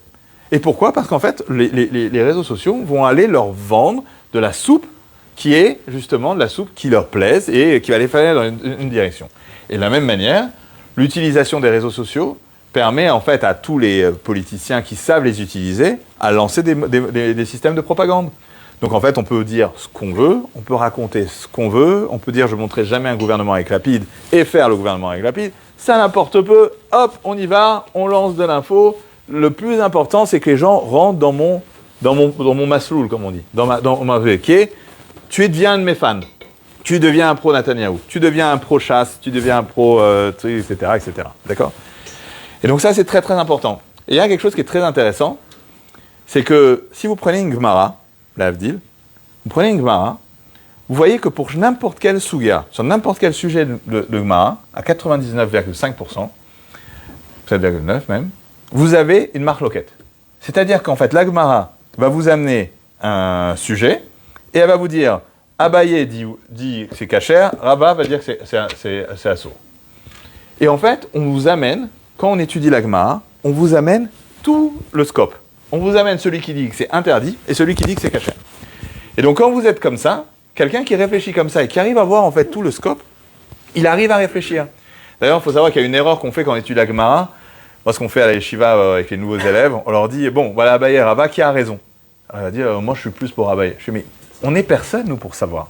D'accord? Qui a raison? On n'est pas là pour dire qui a raison. D'accord? Abaye a 100% raison à dire que c'est kasher et Rabba a 100% raison de dire que c'est interdit. Elou divrei Elokim chaim. Comme ça on dit. Donc il faut comprendre comment ça marche, mais là ça marche comme ça. Mais au moins, quand on étudie un sujet, Sugia, voilà c'est le sujet, quand on étudie un sujet dans la Gemara, au moins on voit tout le scope. On a tout ça, et après on peut comprendre, on peut analyser. Ah, je comprends pourquoi il dit oui, je comprends pourquoi il dit non. Et là on arrive à réfléchir, on est des êtres humains. Et on arrive à choisir. Alors on n'est pas là pour choisir dans la halakha, bien sûr, mais on arrive à penser, etc. Alors que là, on n'est pas là pour penser. On est là pour te dire, Netanyahou, c'est le roi du monde et c'est lui qui va sauver le monde. Et on est là pour te dire, Netanyahou, c'est lui qui met le monde en feu. Et donc, en fait, on va rester dans le même sens. Donc, en fait, on se rend pas compte, en fait, en étudiant l'agma, en étudiant des marlocotes, en étudiant des choses qui sont assez larges, qu'en fait, ça ouvre l'esprit. C'est vraiment le cas de le dire, on ouvre l'esprit. Au lieu de rester comme ça, obtus sur un sujet, on ouvre complètement l'esprit. L'autre sujet, c'est qu'en fait, c'est le sujet de l'addiction. Pourquoi est-ce que les gens, en fait, ne peuvent pas se séparer de leur téléphone? Parce qu'en fait, fonctionne exactement comme la cigarette, comme du casino, comme de la drogue. D'accord? Ça génère de la dopamine. La dopamine, c'est l'hormone du plaisir. C'est une hormone qui est générée pour donner du plaisir à court terme. C'est-à-dire, le plaisir à court terme, c'est voilà, je viens de passer ma journée à faire défiler des trucs ou avoir 20 films sur Netflix pendant toute la nuit, 20 épisodes, je sais pas quoi. J'ai jamais vu Netflix, hein, je sais juste comment ça marche. Et je vais voir un truc à la suite. Et le lendemain, je vais mal bosser, je vais être grincheux avec mes enfants, avec ma femme, etc. Non, mais j'y pense même pas. J'y pense même pas parce que là, je suis en train de me faire mon kiff. D'accord ? Et donc, la dopamine fonctionne comme ça. Je fume, je sais très bien que c'est mal à long terme ou à moyen terme. Je continue à fumer. Je joue au jeu, je sais très bien qu'à un moment, tout le monde perd et tout le monde se fait courir après par la mafia, surtout ici à Netanya. Je connais des gens qui sont vraiment tabassés, etc. Je continue, et je continue, et je continue. Pourquoi je ne m'arrête pas ? Et en fait, les appareils ont été faits, et les réseaux sociaux ont été faits en générant de la dopamine. Alors, à quel moment la dopamine est générée ? Quand vous envoyez un message, et vous voyez qu'il est lu, là, vous avez un kiff. D'accord ? Vous ne savez pas, mais il y a un truc qui se passe. Quand vous voyez que vous postez un message, pardon ? On nous a répondu qu'on a un like. Voilà, quand on nous a répondu aussi. Quand on nous a liké, ça c'est... Moi, j'ai connu une fille qui a écouté cette conférence il y a, 6 ans, je crois, quelque chose comme ça, 5 ans. Et elle vient me voir, elle me dit, Monsieur Beribi, je n'arrive pas à Shomer Shabbat parce qu'en fait, je suis amoureux d'un garçon. Et j'attends qu'il me like. Donc en fait, non, mais la pauvre, mais cette fille, elle était intelligente, elle était vraiment déprimée, la pauvre. Elle dit, en fait, je suis tout Shabbat à regarder mon téléphone pour voir s'il a liké ce que j'ai écrit. Et en fait, elle écrivait très très bien. Et elle écrivait très très très bien. Et donc, moi d'ailleurs, c'est comme ça que j'ai connu, j'ai su ce qu'elle faisait professionnellement dans le monde du journalisme, etc. Et elle attendait ça. Et en fait, c'est ça, son kiff, c'était en plus lui, quoi. Et donc, pardon ? Lui, non. Je ne vais pas demander s'il était juif, j'espère. Voilà. Mais en tout cas, de temps en temps, il a liké, elle était comme une folle, etc. Non, mais bon. Si elle faisait Shabbat, elle peut toujours attendre. Mais en tout cas, elle avait ce truc-là. Donc, on a travaillé pour qu'elle me donne son téléphone à la voisine avant Shabbat tous les jours. En fait, elle entendait le petit tutung, elle voyait la petite lumière qui clignote, etc. Voilà. Et donc voilà. Donc en fait, on a ce genre de choses. On a plein de choses. Donc en fait, quand on envoie un message, quand on est liké, dans les jeux vidéo, quand on a quand dans Waze, on dit qu'il y a un accident, il y a un +2 là qui apparaît. Vous savez, on nous donne des points et tout ça. Tout ça, c'est. Pardon ? On ne sait même pas à quoi ils servent. Ils servent à ce que tu kiffes. Voilà. Est-ce que tu restes dessus ? Non, ça va rien. Non, tu peux changer la couleur de ta voiture. Voilà, c'est super important.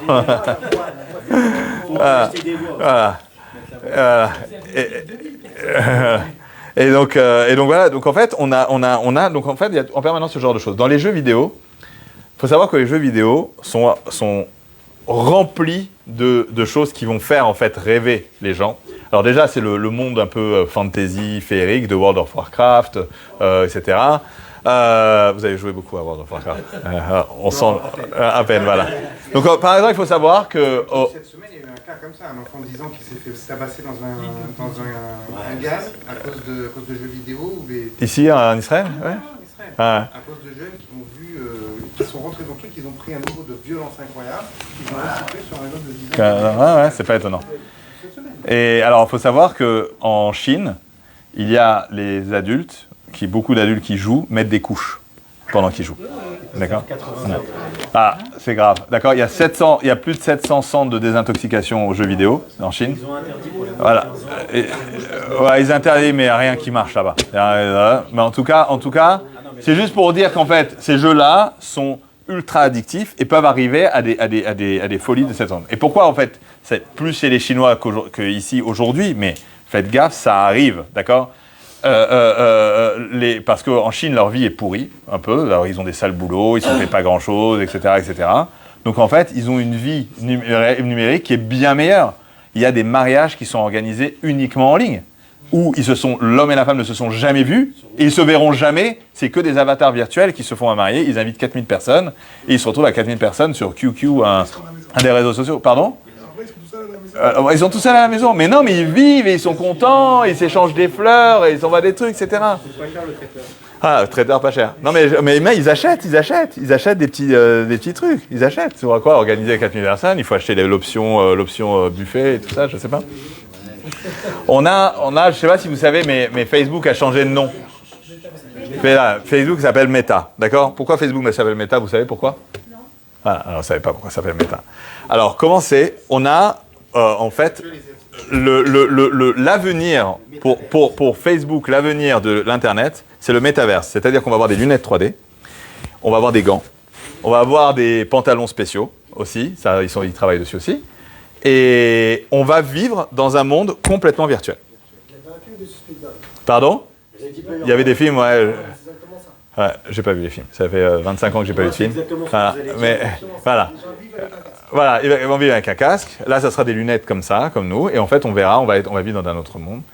On va acheter. On a un monde, pardon, qui s'appelle Sandbox, qui est un monde complètement virtuel, où les gens achètent des terrains pour des milliers, dizaines de milliers de dollars, centaines de milliers de dollars, en virtuel, pour construire leur maison, et après ils vont avoir des voisins, ils se construisent un supermarché, ils se construisent une épicerie, ils se construisent un truc, tout ça dans un monde complètement virtuel.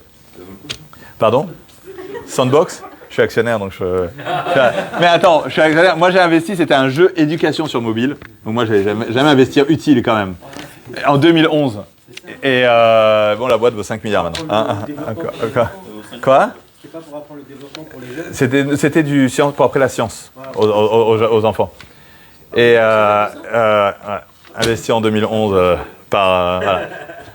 Et donc en fait ça Sandbox c'est un des exemples. Bon maintenant tout est en crise un peu, il y a un petit tremblement de terre, mais en tout cas Facebook investit des milliards par an pour préparer justement cette nouvelle avenir qui va être ce monde qui est le métaverse.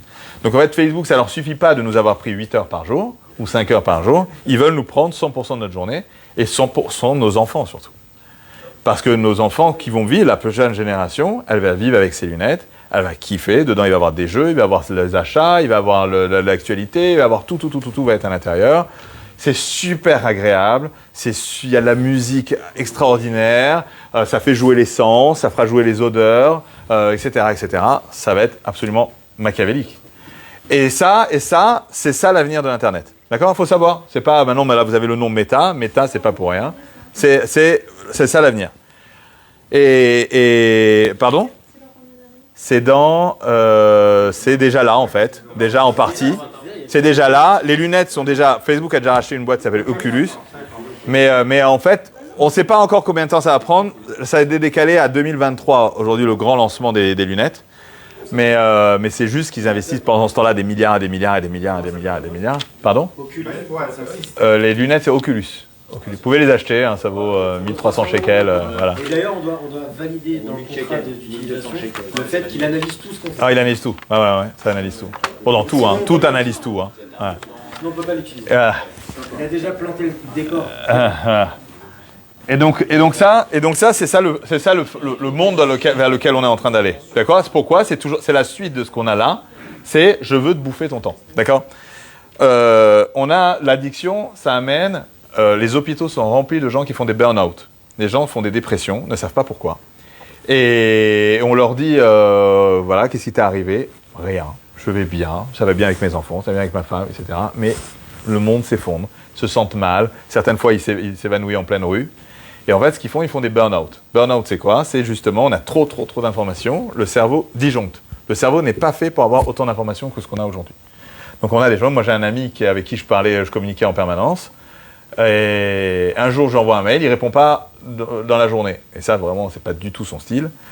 Et j'envoie un message 2 jours après, il ne répond pas, etc. J'ai appris qu'il était à l'hôpital pendant 6 mois. Il a fait un burn-out, d'accord? Je parle de quelqu'un qui il devait avoir 45 ans, 50 ans, etc., quelqu'un de posé, ancien vice-président de Microsoft, pas un neuneu comme ça. Et il a explosé parce qu'en fait, en étant investisseur, on faisait le même métier. J'ai même pas fini de raconter ce que j'ai fait d'ailleurs, mais bon, c'est pas grave. En étant investisseur, on avait des sociétés dans le monde entier. Donc en fait, on pouvait bosser de jour et nuit. On avait toujours des gens avec qui parler. Donc moi, j'avais une boîte en Australie, j'avais une boîte en Chine, une boîte en Japon, une boîte en Nicaragua, partout. Donc vous pouvez bosser 24 heures sur 24, quoi. Et si vous vous arrêtez pas. Et lui n'avait pas Shabbat et ne s'arrêtait pas pour aller étudier un peu de Gemara, etc. Donc voilà, ça a explosé et ça peut exploser pour beaucoup. Je vais un peu accélérer. Je sais pas, je vois pas l'heure, il n'y a pas de montre là. Ah si, il y a une montre. Ouais, très bien. Il y a quelque chose qui est aussi un moyen de nous attraper, c'est ce qu'on appelle le FOMO, Fear of Missing Out. La peur de passer à côté de quelque chose. D'accord ? En fait, on a toujours l'impression qu'il va se passer des événements et on ne va pas être au courant. Et si je ne suis pas au courant, c'est grave. D'accord ? C'est important que je sois au courant de tout. D'accord ? Alors moi, il faut savoir que j'étais un des premiers à être comme ça. Quand j'avais 19 ans, j'ai fondé l'ancêtre de Google News, le premier moteur de recherche sur l'actualité. On avait un système d'alerte qui avertissait quand il se passait des trucs. Pour moi, j'étais en permanence à l'affût, etc. Et à un moment, j'ai vu que finalement, ça ne servait pas à grand-chose. On prenait énormément de temps à ça. Mais le truc qui est important, c'est qu'en fait, pourquoi est-ce qu'on regarde nos messages ? Pourquoi est-ce qu'on regarde ? C'est qu'on a toujours l'impression que si on ne regarde pas, on n'est pas à la page. D'accord ? On n'est pas au courant de ce qui se passe. On ne va pas, donc si on est une bande de copines, on ne va pas savoir qu'elles sont parties tout au resto ce soir. On ne va pas savoir qu'il y a eu un cours de Torah. Bon, encore, ça peut être bien, etc. Mais en gros, on ne va pas savoir. Et en fait, et c'est pour ça qu'on se consulte toute la journée. Peut-être qu'il va se passer quelque chose. Et en fait, il faut savoir que notre téléphone fonctionne dans notre cerveau un peu comme un jackpot. C'est-à-dire qu'en fait, le jackpot, quand vous jouez au casino, vous jouez, comment on appelle ça, la machine à sous, voilà, machine à sous. Vous jouez à la machine à sous, on voit les pros. Et je voulais à la machine à sous. Pourquoi on joue ? Et les gens jouent à la chaîne, d'accord ? Pourquoi on joue ? C'est qu'en fait, à un moment, on se dit, il va se passer quelque chose. Et en fait, de la même manière dans les mails ou dans les messages, on a exactement la même satisfaction. C'est-à-dire qu'en fait, on dit, à un moment, il va me tomber quelque chose. À un moment, je vais gagner quelque chose. Je vais avoir une news super importante. Je vais avoir un événement, je sais pas quoi. Et hop, il va se passer quelque chose. Donc, je consulte. De la même manière qu'on peut jouer au loto aussi pendant toute sa vie. Et donc en fait, ce sujet de FOMO, c'est quelque chose qu'il faut neutraliser. D'accord ? C'est quelque chose qu'il faut neutraliser. À moins qu'on soit sauveteur, docteur, pompier, n'importe quoi on a besoin d'avoir l'info en temps réel, il faut se dire que l'urgence n'existe pas. L'urgence n'existe pas. C'est-à-dire qu'en fait, même si vous êtes en train de bosser et que votre client veut vous joindre, à moins que vous êtes en train de gérer une centrale nucléaire, d'accord ? Le client peut attendre, d'accord ? Vous n'êtes pas obligé de vérifier toutes les demi-heures si le client est en train d'essayer de vous joindre. C'est parti, pardon, il tombe chez un concurrent qui est beaucoup plus réactif. Mais non, mais ça c'est faux. Parce que le monde ne fonctionne pas comme ça. Le monde ne fonctionne pas aussi vite. Le business ne fonctionne pas aussi vite. Les entreprises ne réfléchissent pas aussi rapidement et ne changent pas aussi vite de prestataire qu'un autre. Ça, c'est une énorme erreur de penser ça.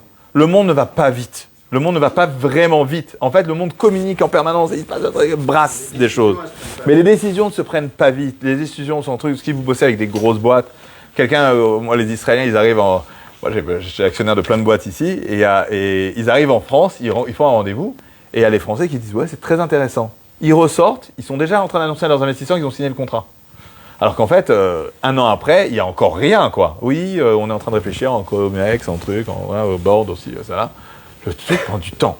D'ailleurs, un jour, j'ai parlé de ça avec des étudiants et une fille m'a dit, mais si un jour je cherche du boulot et je réponds, et on m'envoie on veut me prendre et je réponds pas tout de suite, quelqu'un d'autre va prendre le poste. Mais non, pareil. Les boîtes de ressources humaines, elles ne bossent pas en temps réel à chercher quelqu'un à la seconde. Le temps pour les choses prennent du temps. Vous avez le temps. Vous pouvez attendre demain matin. Vous pouvez attendre ce soir. Et même, je vais même dire autre chose. Moi, ça m'inquiéterait que j'envoie un mail à quelqu'un qui me répond tout de suite. D'accord ? D'accord. Donc, en fait, l'urgence n'existe pas. Et ça, il faut arriver à sortir de ça. C'est-à-dire que moi, par exemple, j'ai un téléphone, j'ai pas un smartphone. D'accord ? C'est un Android, mais qui n'est pas smartphone. Donc, j'ai rien de notification, pas de chat, pas de rien. Et en fait, je suis sorti de WhatsApp il y a 7 ans, Facebook en 2012, d'accord ? Snap, TikTok, j'ai jamais vu à quoi ça ressemble, mais j'imagine. Et Instagram non plus. Il fait téléphone. Pardon ? Il fait téléphone. Il fait téléphone, mais j'ai aussi la Torah dedans, j'ai les Daf Yomi, et j'ai des shiurim, il y a Kol Halashon dessus, donc je peux télécharger les cours de Rabbani. Et quoi ? À la fin, il veut toujours qu'on ait quelqu'un à côté au cas où il se passe quelque chose. Ah voilà, mais ça c'est ça qu'il faut soigner. Avec Il faut se soigner. Il faut se soigner. Nous, on allait à l'école quand on était jeunes. On allait à l'école, on n'avait pas de téléphone. Mais justement, moi, chez moi, à la maison, au Hachem, j'ai une grande famille. Mes enfants, ils partent à la maison. Je leur dis, il n'y a pas de téléphone. Ils ne prennent pas de téléphone. Bon, bien sûr, il n'y a pas de smartphone, il n'y a pas de tablette, il n'y a rien du tout. D'accord, ils ont des téléphones cachers. Mais ils ne parlent pas avec leur téléphone. Et ma femme, de temps en temps, me dit, il est en retard, il devait arriver il y a une demi-heure. Je fais, c'est pas grave, il arrivera 1 heure après. Tout va bien. D'accord ? Il faut savoir qu'une maman qui voyait son mari partir le matin et son enfant partir le matin, elle faisait quoi toute la journée ? Elle priait. D'accord ? Aujourd'hui, elle fait quoi ? Elle vérifie sur WhatsApp, est-ce qu'il répond à mes messages ? Est-ce qu'il a lu le message ? Il y a même maintenant des applis de suivi GPS des gosses. J'ai un ami, il a mis dans le cartable de son fils sans lui dire, il a mis un émetteur GPS et il peut à n'importe quel moment écouter ce qu'il y a autour de lui. Bon, il a 9 ans le gosse, mais bon, on va voir quand il aura... Enfin, je dis il a 9 ans, maintenant il en a 13. C'est d'abord mitzvah il y a 2 semaines. Je pense que c'est lui, c'est celui-là. Mais en tout cas, voilà, c'est juste pour dire. Et ça, c'est en fait... C'est un problème de Emouna. Voilà, c'est ce que j'allais dire. C'est un énorme problème de Emouna. C'est un énorme problème de penser que le monde il va nous tomber dessus tout le temps, que le monde va s'effondrer, etc., etc. D'accord ? Et ça, en fait, il faut se soigner. Et pourquoi, en fait, on est comme ça ? Parce que les médias font en sorte à ce qu'on soit comme ça. Le France Info qu'on avait, c'était toujours le même info qui passait toutes les demi-heures ou toutes les quarts d'heure. Voilà. Mais c'est nous, et nous, en fait, on gobe ça. Et quand on arrive à sortir de cette spirale, on a un temps. Mais un temps, déjà, on est ragot. Donc, on est au calme tout le temps. Je vous dis parce que je le vis. D'accord ? Moi, je vis ça. Moi, je le vis. Je peux lire 3 livres par semaine. Je peux étudier des sougiotes importants, etc., etc. J'ai plein de temps. D'accord ? Et pourquoi ? Parce que je n'ai absolument rien qui m'interrompt. Et quand il y a des moments où je bosse, je suis devant mon ordinateur, pas devant mon smartphone. Je n'ai pas de smartphone, comme j'ai dit. Je suis devant mon ordinateur. Avant de l'allumer, j'ai un petit papier. Je note ce que je veux faire sur l'ordinateur. Voilà, j'ai besoin de relever mes mails et vérifier ça. Je dois prendre le relevé de banque et je dois payer la facture de l'électricité et je dois contacter telle personne. Enfin, je note les 4, j'allume l'ordi. Alors, 1, je fais ça. 2, je fais ça. 2, je fais ça. 4, hop, je m'en vais. C'est un sport, c'est très dur à arriver à ça. Ça m'a pris du temps à y arriver, ça m'a pris quelques mois. Mais quand on arrive à faire ça, moi j'arrive à bosser 1 heure par jour. D'accord ? 1 heure par jour. Et je fais bien plus que 95%, 99,9% du monde entier. D'accord ? Je suis actionnaire de centaines de boîtes, on fait au Hachem des tonnes de trucs.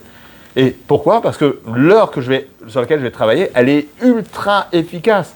Et pourquoi je fais ça ? Parce que le temps, les gens disent le temps c'est de l'argent. Non, le temps c'est de la Torah. Le temps c'est le moment d'étude.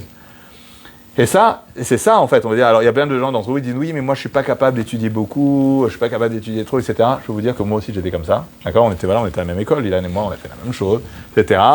Voilà, on est les mêmes, exactement. Et en fait, on peut aller très très très haut. C'est juste qu'on doit prendre le temps de faire les choses et de plonger dans les choses et de ne pas passer d'un truc à l'autre, etc. Donc si quelqu'un, au lieu d'étudier 1 heure par jour, il veut étudier 4 heures, je peux vous dire que ça marche. Et ça peut marcher pour n'importe qui. Il y a le sujet de l'influence. Le sujet de l'influence. Le sujet de l'influence, c'est qu'en fait, on ne se rend pas compte. Alors, il y a le Rambam qui dit que la nature de l'homme, je le traduis direct, c'est dans Ilchot Derot, il dit que la nature de l'homme est d'être non, je vais le dire en hébreu. C'est-à-dire que la nature de l'homme est d'être attiré par les gens de son entourage, ses amis et les gens de son pays. Et après, il continue, il dit c'est pour cela que les hommes doivent faire en sorte d'être proches des tzadikim et s'éloigner des rechaïm. Si vous êtes dans une ville où il n'y a pas de tzadikim, alors tzadikim, c'est pas Baba Saleh. Tzadikim, c'est quelqu'un qui veut faire le bien. Ça peut être un bon ami qui dit on va faire une chavruta tous les jours, ça s'appelle un tzadik, d'accord ? On n'est pas là en train de dire. Mais on doit faire des gens le groupe de gens qui veulent faire le bien. Donc, si je suis avec des gens qui veulent faire le bien, je deviendrai quelqu'un de bien. Si je suis avec des gens qui feront le mal, je deviendrai quelqu'un de mal. Et il dit, si vous êtes dans une ville où il n'y a pas de tzadikim, vous allez vivre dans une autre ville. Et s'il n'y a aucune ville où vous avez des tzadikim, vous allez vivre seul. Comme on dit, mieux vaut être seul que mal accompagné. D'accord ? Et nous, en fait, ce qu'on ne se rend pas compte, c'est que quand on vit sur Internet, on vit avec le monde entier. Et quand je dis le monde entier, c'est la crasse du monde entier. C'est-à-dire qu'en fait, on a toutes les cultures ambiantes qui nous sont envoyées comme ça. En fait, on ne se rend pas compte, je ne veux pas en donner des détails, en plus je suis filmé, je ne veux pas rentrer dans des détails, mais je ne veux pas donner des détails, mais il y a plein de choses que l'on pense, même notre manière de marcher, notre manière de réfléchir, notre manière de réagir, notre manière de consommer, notre manière de consommer les applications, notre manière d'être sur les réseaux sociaux, notre manière de parler, notre manière de rigoler, tout ça, c'est influencé par ce qu'on a autour de nous. Et donc, en fait, on doit faire très, très attention. Donc, on est donc dans un monde, le Rambam dit on doit s'éloigner des Réchaïm, des gens qui ne veulent pas faire le bien, mais on est entouré que de ça. On est entouré du monde entier qui n'a absolument pas comme objectif de faire la volonté d'Hachem. Et donc, on va être influencé par ça. On peut dire, non, mais moi je suis un tzaddik, je vais chez Rabben Simon tous les jours, on a un petit moussa, on a un petit truc, après j'y retourne. Non, mais quand on est dans la boue, vraiment parce qu'on est vraiment dans la boue, quand on est là-dedans, on ne se rend pas compte à quel point on est influencé.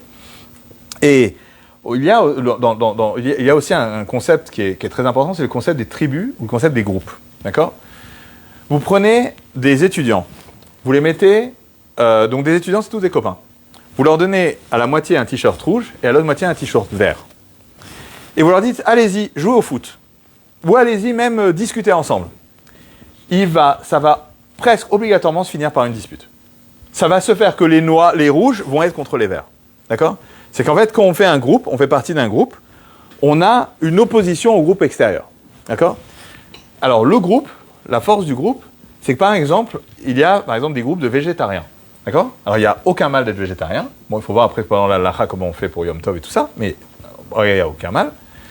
Mais par contre, quand on rentre dans un groupe de végétariens, on va faire partie donc de ces gens qui s'appellent végétariens et qui sont arrivés là pour plein de raisons différentes. Mais ils ont tous un point commun, c'est qu'en général, ils sont assez de gauche, assez bobos, et ils préfèrent leurs chiens que les hommes. D'accord ? Et donc, en fait, c'est ça.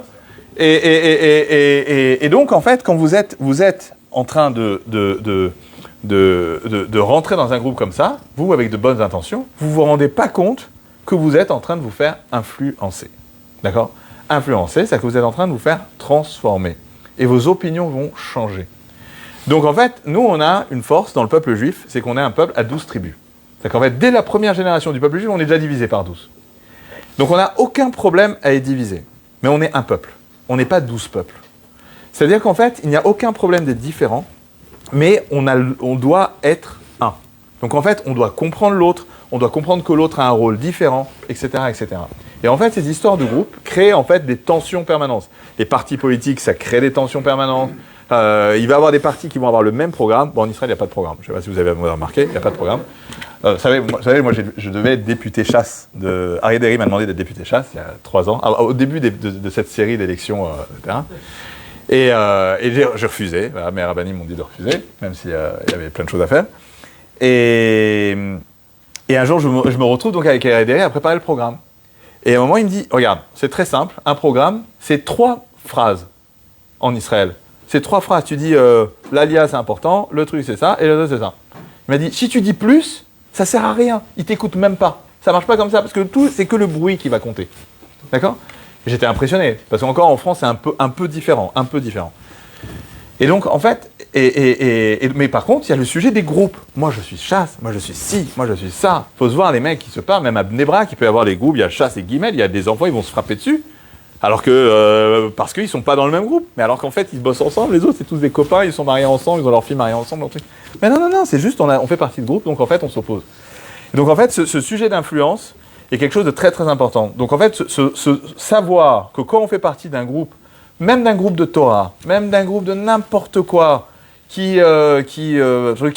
ça peut se transformer à un moment en changer une opinion politique, etc. Et, alors je connais des gens, même à l'intérieur, qui utilisent maintenant même la Torah pour faire de la politique.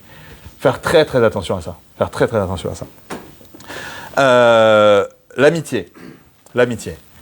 Il y a Shlomo Ameler disait comme ça, Oker aglecha mi bet re'echa, pen isbeecha usneecha. Lève le pied de la maison de ton prochain, de ton ami, de peur que tu te rassasies et que tu le haïsses. Ou alors, dans le contraire, pen isbeecha, de peur qu'il se rassasie et il te haïsse. D'accord? Qu'ils te haïssent. Parce qu'en fait, on a un sujet, c'est qu'en fait, on a le fait d'être toujours connecté avec les gens et à partager des choses, à partager, regarde les photos de mes enfants, etc. Alors, on a l'impression que finalement, voilà, c'est comme ça qu'on doit être avec les copains. Mais Shlomo Meller dit que non, on ne doit pas faire comme ça. Des vrais amis ne doivent pas fonctionner comme ça. On ne doit pas faire rentrer notre vie dans la vie de nos amis et la vie de notre ami dans notre vie. Parce qu'à un moment, on en a marre. On en a marre, ça veut dire quoi? On va être jaloux, on va avoir une overdose du copain, etc., etc. Et ça, en fait, les réseaux sociaux font tout pour que ça soit le contraire. Font tout pour qu'on reste en contact, pour qu'on ait tous les outils pour rester le plus en contact possible, etc., etc. Il y a juste une app que j'ai trouvée utile qu'ils ont lancée en France il y a quelques mois. C'est une app pour aider les couples à parler entre eux. Je ne sais pas si vous vous rendez compte. D'accord? C'est une app pour que les couples arrivent à communiquer. Donc, c'est un genre de WhatsApp que pour le couple. Ils puissent se parler, s'échanger des trucs, faire des listes de courses et tout ça. Mais il dit, celui qui a inventé ça, c'est une grande fortune, Pierre-Édouard Sterrin, qui a monté plein de boîtes.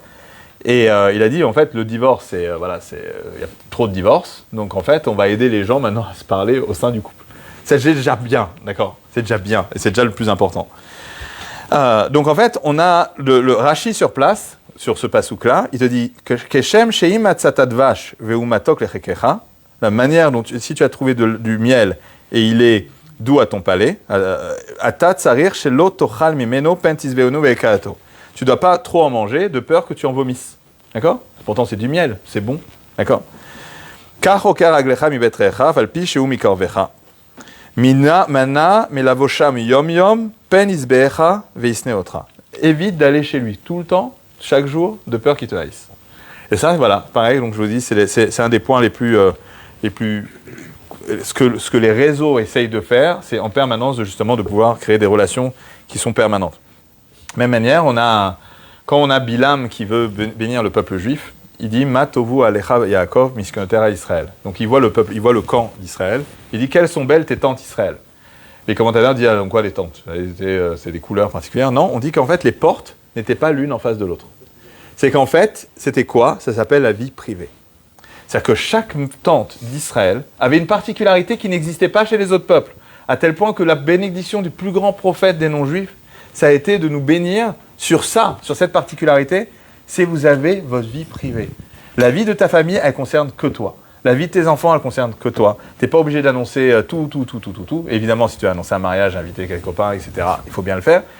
Mais tu n'es pas obligé de dire tout ce que tu as fait. Tu n'es pas obligé d'annoncer que tu as acheté une nouvelle voiture. Tu n'es pas obligé de dire où tu es en vacances en ce moment. Tu n'es pas obligé.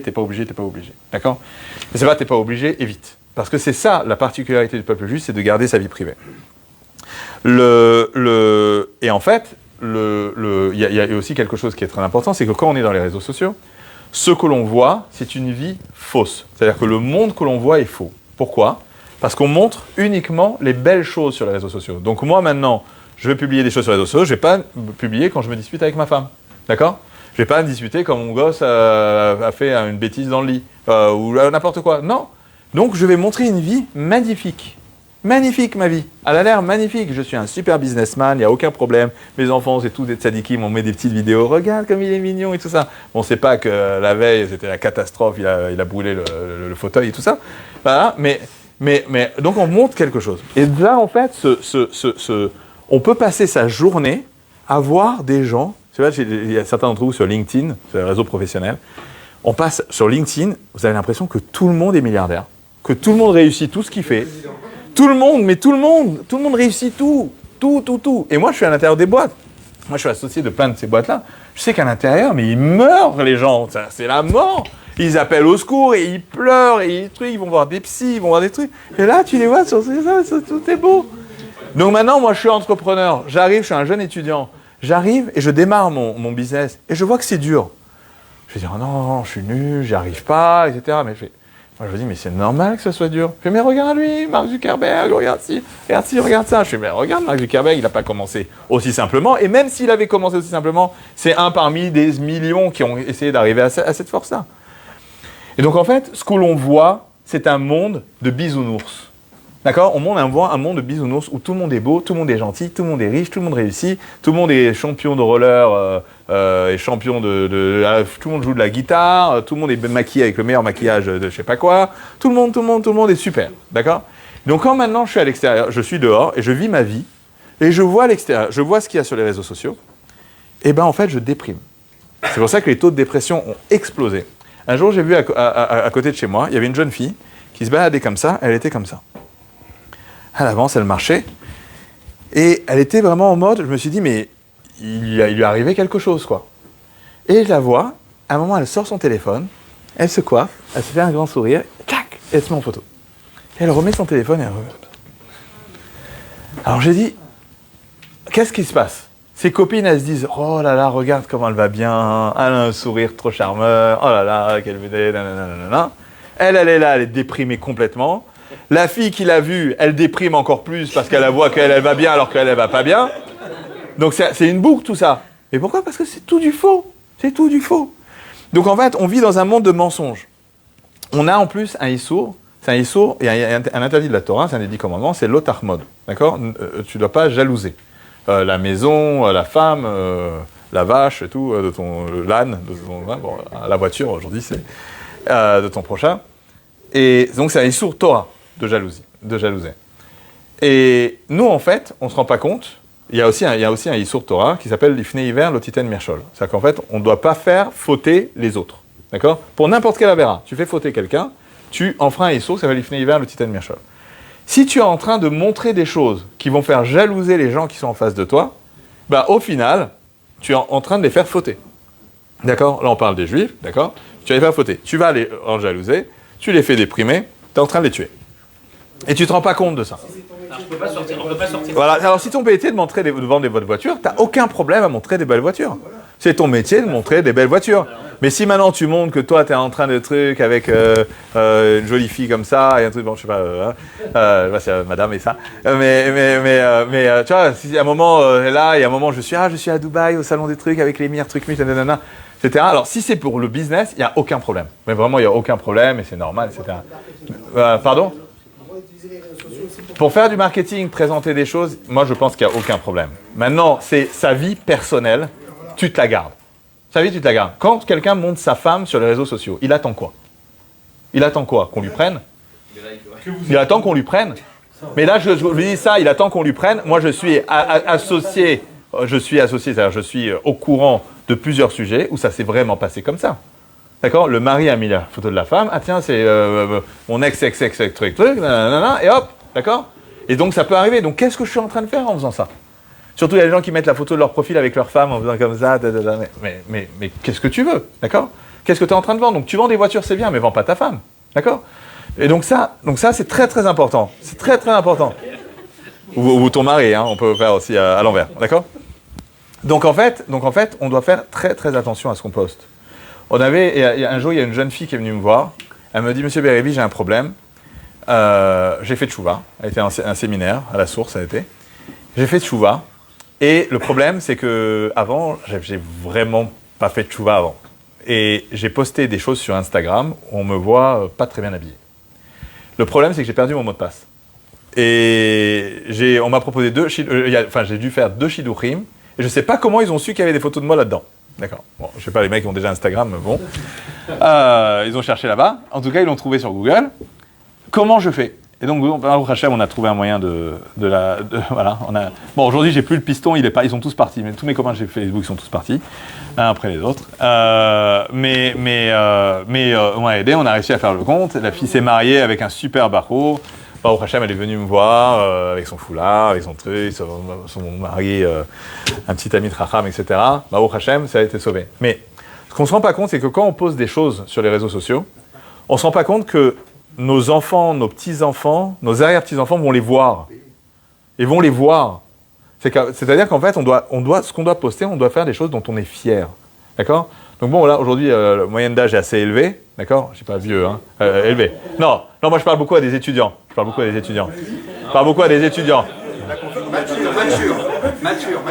Mature. Mais quand vous avez 16, 18, 20 ans, 22 ans, je ne sais pas si vous savez ce qui se poste sur les réseaux sociaux, c'est des horreurs. D'accord? C'est des horreurs. Et donc, il faut se dire, voilà, moi je dis aux jeunes filles, je dis, regarde, tu es prête à montrer ça à ton fils? Elle dit, non, quand même pas. Je dis, mais ça va rester là. C'est là, ça reste là. Donc ça, c'est aussi très important. il y a aussi quelque chose qui est le fait de voir les gens qui réussissent à l'extérieur, c'est de jamais être content de soi. On a toujours l'impression qu'on est plus fort que nous. J'ai donné un cours à des musiciens, musiciens de Tel Aviv, et ils m'ont dit, avant, on était musiciens, on était heureux. Aujourd'hui, on est à la course du nombre de vues qu'on a sur nos vidéos. Il m'a dit, on est en permanence en train de regarder combien de nombre de vues, on est en train de voir comment a l'autre, et dès qu'on voit que l'autre a plus de vues, on n'est pas bien. Ça motive aussi. Voilà, ça motive, mais ça déprime. Ça déprime, parce que c'est une mauvaise compétition. C'est pas une compétition réelle en plus. C'est pas une compétition réelle, il gagne rien avec ça, d'accord? Alors bon, celui qui a 5 millions, 6 millions, 10 millions, 15 millions, 50 millions, à ce moment-là un peu. Mais même les grands artistes, d'accord? Moi, je suis Shai Ribot et je vois Omer Adam qui fait 10 fois plus que moi, je suis pas bien. Je dis, moi, je veux arriver à ça, d'accord? Et ça, c'est comme ça. Donc, en fait, on est en permanence dans un système de compétition. Et ce système de compétition, il a été créé, justement, pour nous faire rester, nous faire retenter, etc. On a quelques derniers points pour finir. L'inattention sur les choses vraiment importantes. Quand on est sur son téléphone, on n'est pas devant sa femme, on n'est pas devant ses enfants, on ne sait pas ce que font ses enfants.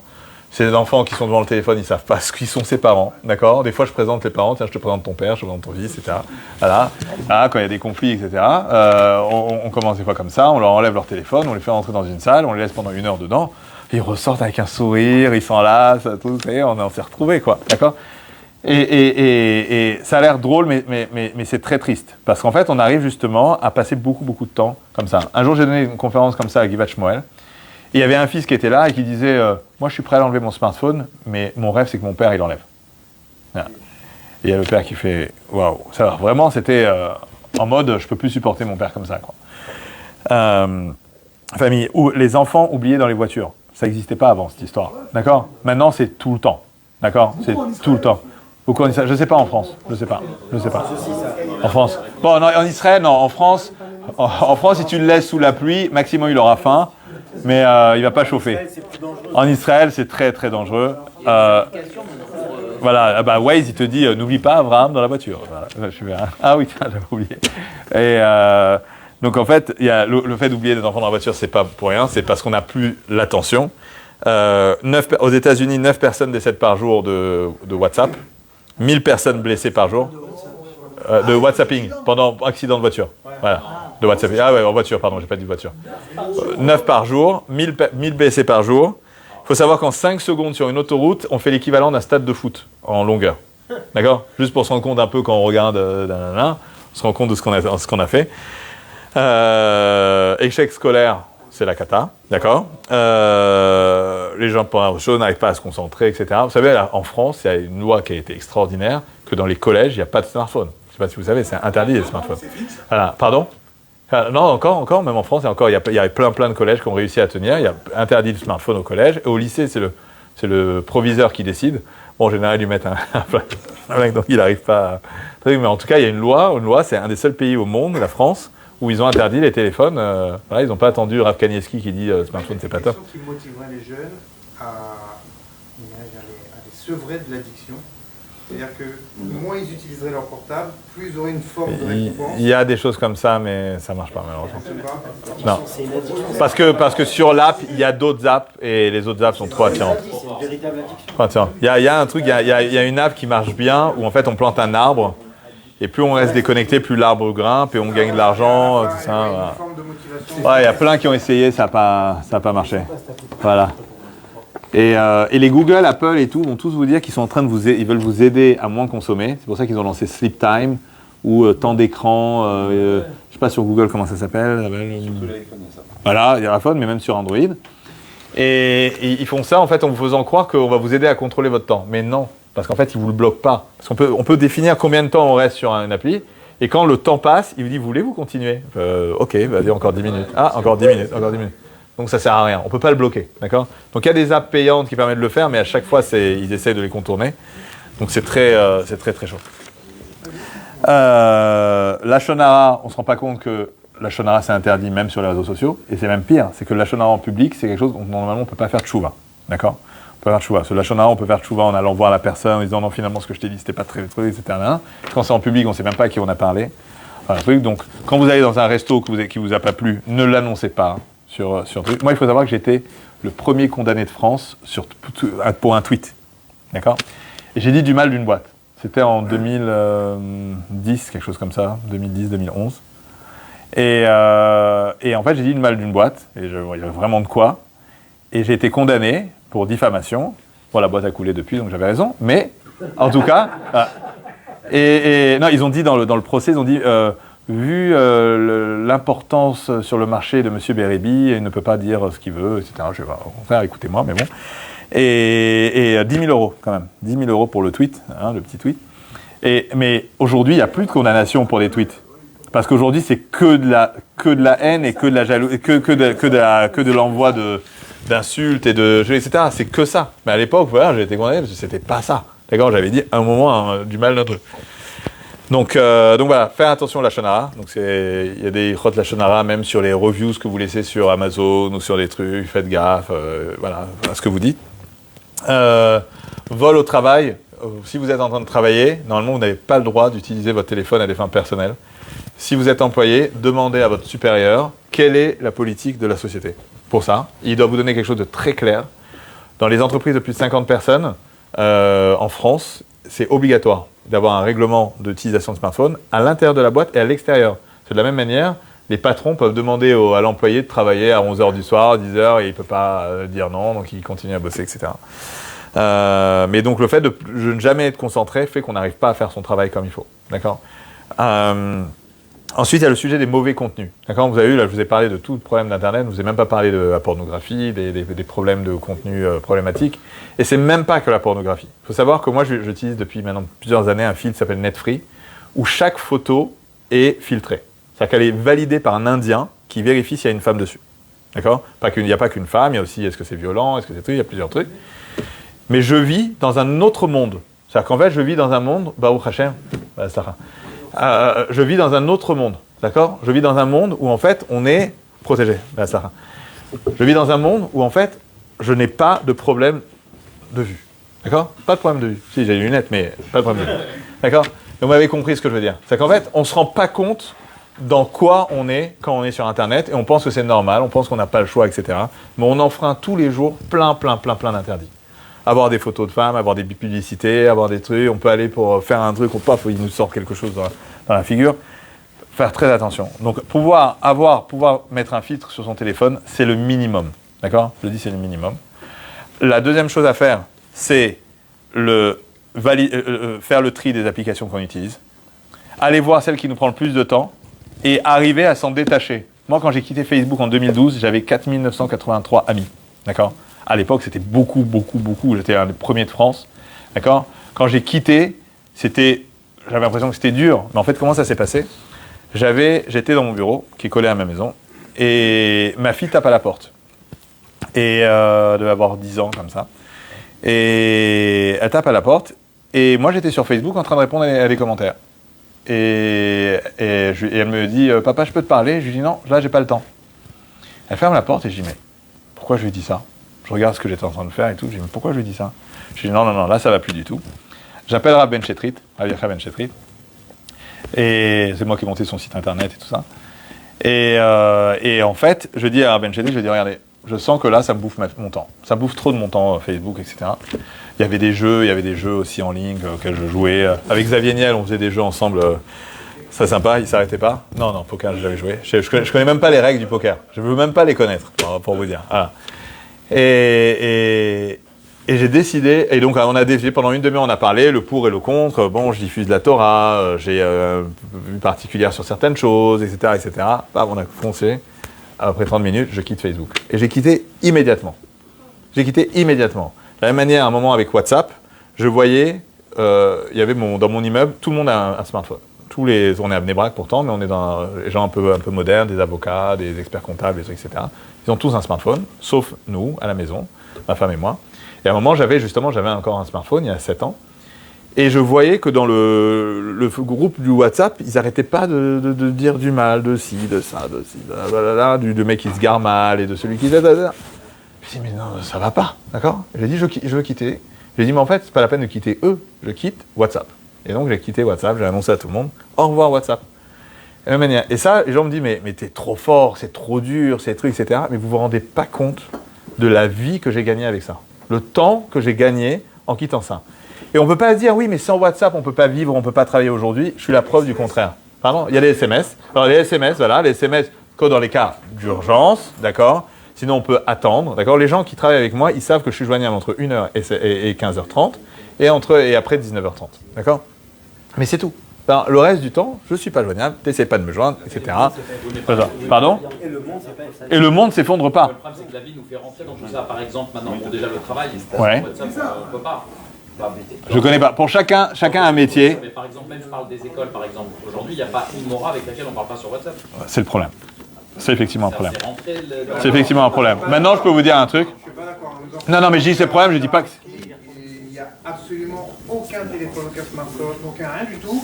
Et ils communiquent de la même manière. Ils appellent avec... Non, il y a aussi des smartphones à Charenski, juste pour te dire. Il y a aussi... Mais tu as raison, tu as raison.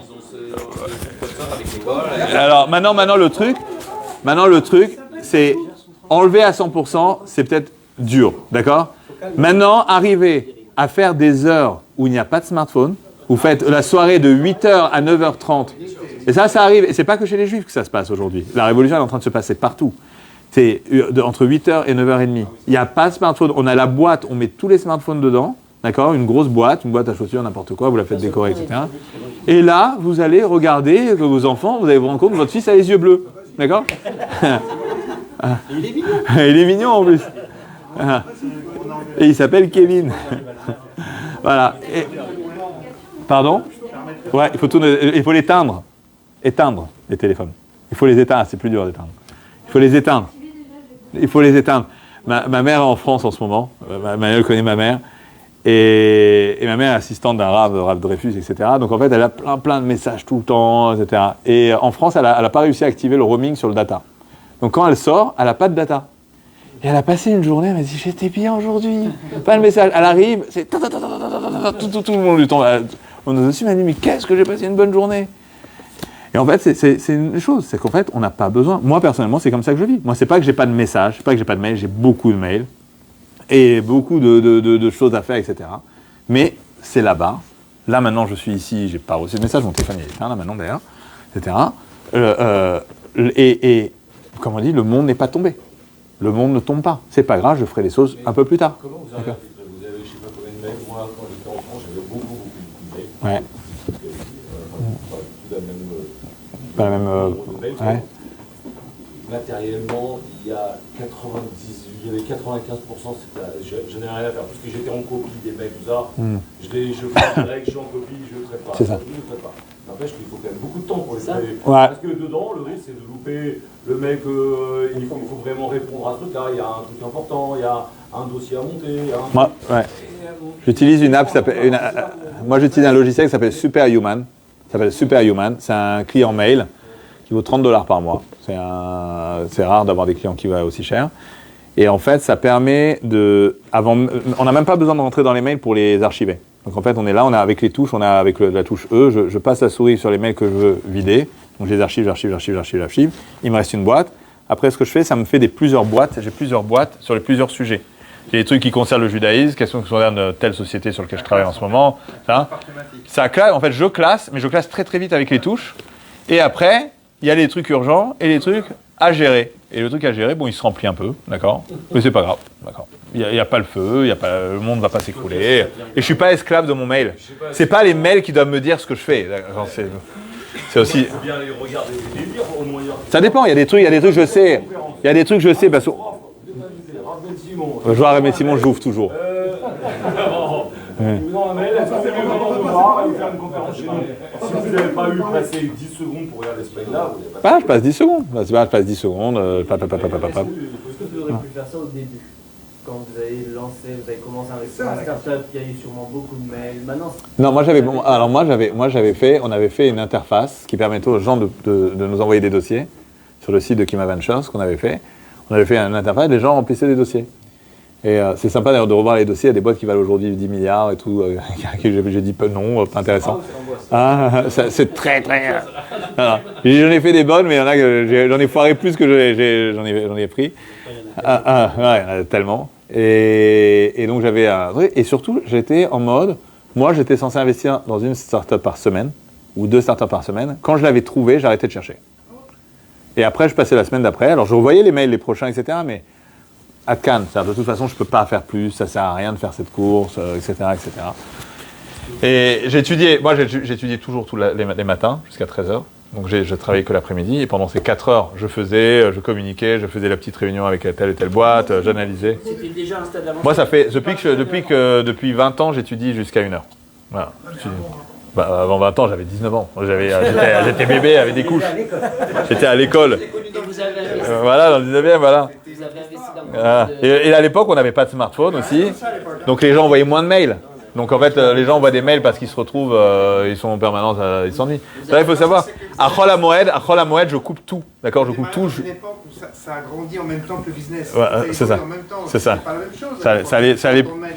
chose. Ça allait plus doucement. Il n'y avait pas tout ça. Mais moi, par exemple, à Chol HaMoed, je coupe tout. D'accord? Je suis injoignable. Injoignable, c'est pas grave, etc. Alors, j'ai mon téléphone, si quelqu'un veut m'appeler au téléphone, mais voilà, ouais, encore. Et les parents, en général, ils sont avec moi, etc. Mais je coupe tout. Et en fait, je reviens, et je me dis toujours, bon, j'ai retrouvé une boîte mail explosée et tout. Et non, en fait, elle s'est calmée, la boîte. C'est-à-dire qu'en fait, comme je réponds pas, les gens n'envoient pas de réponse, et donc, au final, la canal se calme. Il doit y avoir 2 mails importants dans tous les 300 mails qu'il y a dedans. Et voilà. Et vous avez investi dans combien de... 360 boîtes dans le monde. Voilà, 26 pays. Il y en a plein qui sont mortes, il y en a plein qui vivent bien. Moi, j'ai cofondé une école d'informatique, c'est le Developer Institute. C'est une formation de 4 à 6 mois à Tel Aviv, à l'informatique, au code. J'ai fondé Litchi, les cagnottes Litchi, si vous connaissez les cagnottes, je suis cofondateur de Litchi. Fondé une boîte qui s'appelle Fresh Planet, qu'on a monté. On avait un jeu qui s'appelle Song Pop, c'était un jeu de blind test musical. Fondé une boîte là, qui s'appelle Midbee, c'est un des derniers projets que j'ai lancé, vous connaissez Midbee, et qui permet de faire du networking, de connaître des nouvelles personnes. Je suis actionnaire d'une boîte dans le monde de l'orthodontie. Je suis cofondateur de la boîte. On fait un nouvel petit appareil qui n'est pas encore sorti. Enfin, il y a plein, voilà, je fais plein de petits trucs comme ça. Non, mais en leader, ça suffit pour gérer tout ça. Ouais. Je suis pas tout seul, moi je monte des équipes, je mets des gens en place. Vous êtes actionnaire donc, dans une nouvelle application de coworking, c'est ça? Coworking, non, networking. Vous développez un peu le réseau social alors que... Non, c'est du networking humain. C'est que les gens se voient en vidéo et se parlent pendant... Non, c'est très différent. Justement, on a voulu faire l'opposé. On a fait l'opposé, il faut aller voir meetb.com. metb.com. Et en fait, c'est tout le principe, c'est qu'en fait, quand on va sur les réseaux sociaux, on voit plein de noms, plein de listes, plein de choses partout. Et on ne connaît pas les gens finalement. On ne les connaît pas réellement. Là, on vous met dans une salle en vidéo avec 6 autres personnes et on vous enferme dedans. Et vous allez vous présenter pendant 5 minutes chacun. Et vous allez discuter, vous allez devenir en fait potes, quoi. Voilà. Et c'est très, très, ça crée vraiment des réseaux très, très forts. Ça permet de faire des vrais contacts. Ça marche très, très bien. Ça permet vraiment Il y en a 2000, donc c'était pas dur, mais... Non, mais t'as raison. Ouais. Bravo, très cher. On n'a pas... En fait, là, maintenant, on va lancer... On n'a pas encore lancé vraiment, donc en fait, il fait partie des tout premiers. Pardon? Le type, il est marié, il dit tiens, je vais aller sur Midbee, là, où je sais pas comment ça va. Voir des jeunes filles. Non, mais c'est professionnel. C'est que professionnel. Que professionnel. uniquement, tu présentes ta boîte. Non, c'est que professionnel, tu fais ce que tu fais, tu peux parler un peu personnel, etc. Mais c'est pas le but. Et c'est des gens qui sont en Israël? Non, dans le monde entier. Il y a des Africains, on a le cercle des professionnels africains francophones. Et c'est super intéressant.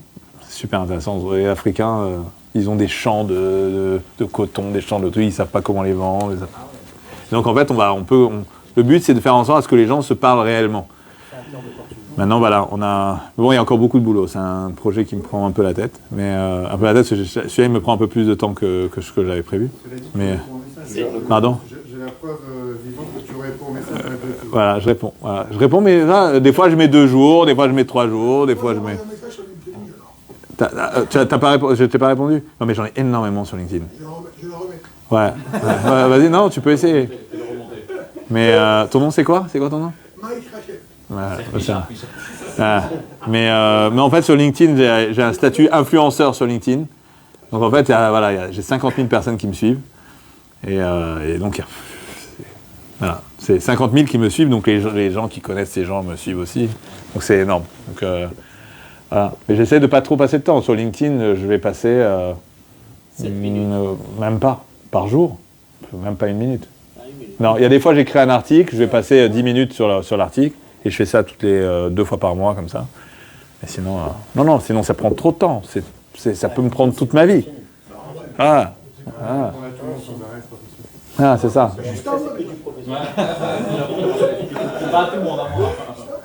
Non, mais le truc c'est que je veux pas vexer les gens. C'est sûr que j'ai peur de faire ça. Voilà. Donc en fait, on a un point qui est, pour finir, c'est la conclusion. C'est qu'en fait, notre vie nous a été donnée pour accomplir une mission. Notre Yetzer Hara, comme on a dit, il est là pour nous empêcher de réfléchir. Donc en fait, plus on passe de temps à regarder des touillottes, etc., moins on réfléchit, moins on fait ce qu'on a à faire, moins on étudie, moins on se construit. Et le prix du temps, le temps, c'est la seule chose qu'on ne peut pas acheter. D'accord ? Donc le temps qu'on est en train de nous voler, c'est la seule chose qu'on ne pourra pas récupérer. Si on nous dit à 80 ans, on nous dit ok, tu dois mourir dans 2 ans, voilà, je te donne $1 million, tu meurs maintenant, tu diras mais non, j'ai pas perdu mes 2 dernières années de ma vie, j'ai plein de choses à faire, etc. Je dis mais attends, mais quand tu avais 20 ans, 25 ans, 35 ans, tu t'as passé des années à regarder n'importe quoi et à perdre ton temps, et maintenant tu te rends compte que la vie elle sert à quelque chose. Et donc c'est ça, il ne faut pas attendre ça. Donc il faut, Bezrat Hashem, qu'on utilise notre temps comme il faut. Bezrat Hashem. Je vais boire un peu. Baruch atah Adonai Eloheinu melech haolam, shakol nהיה bidvaro. Amen.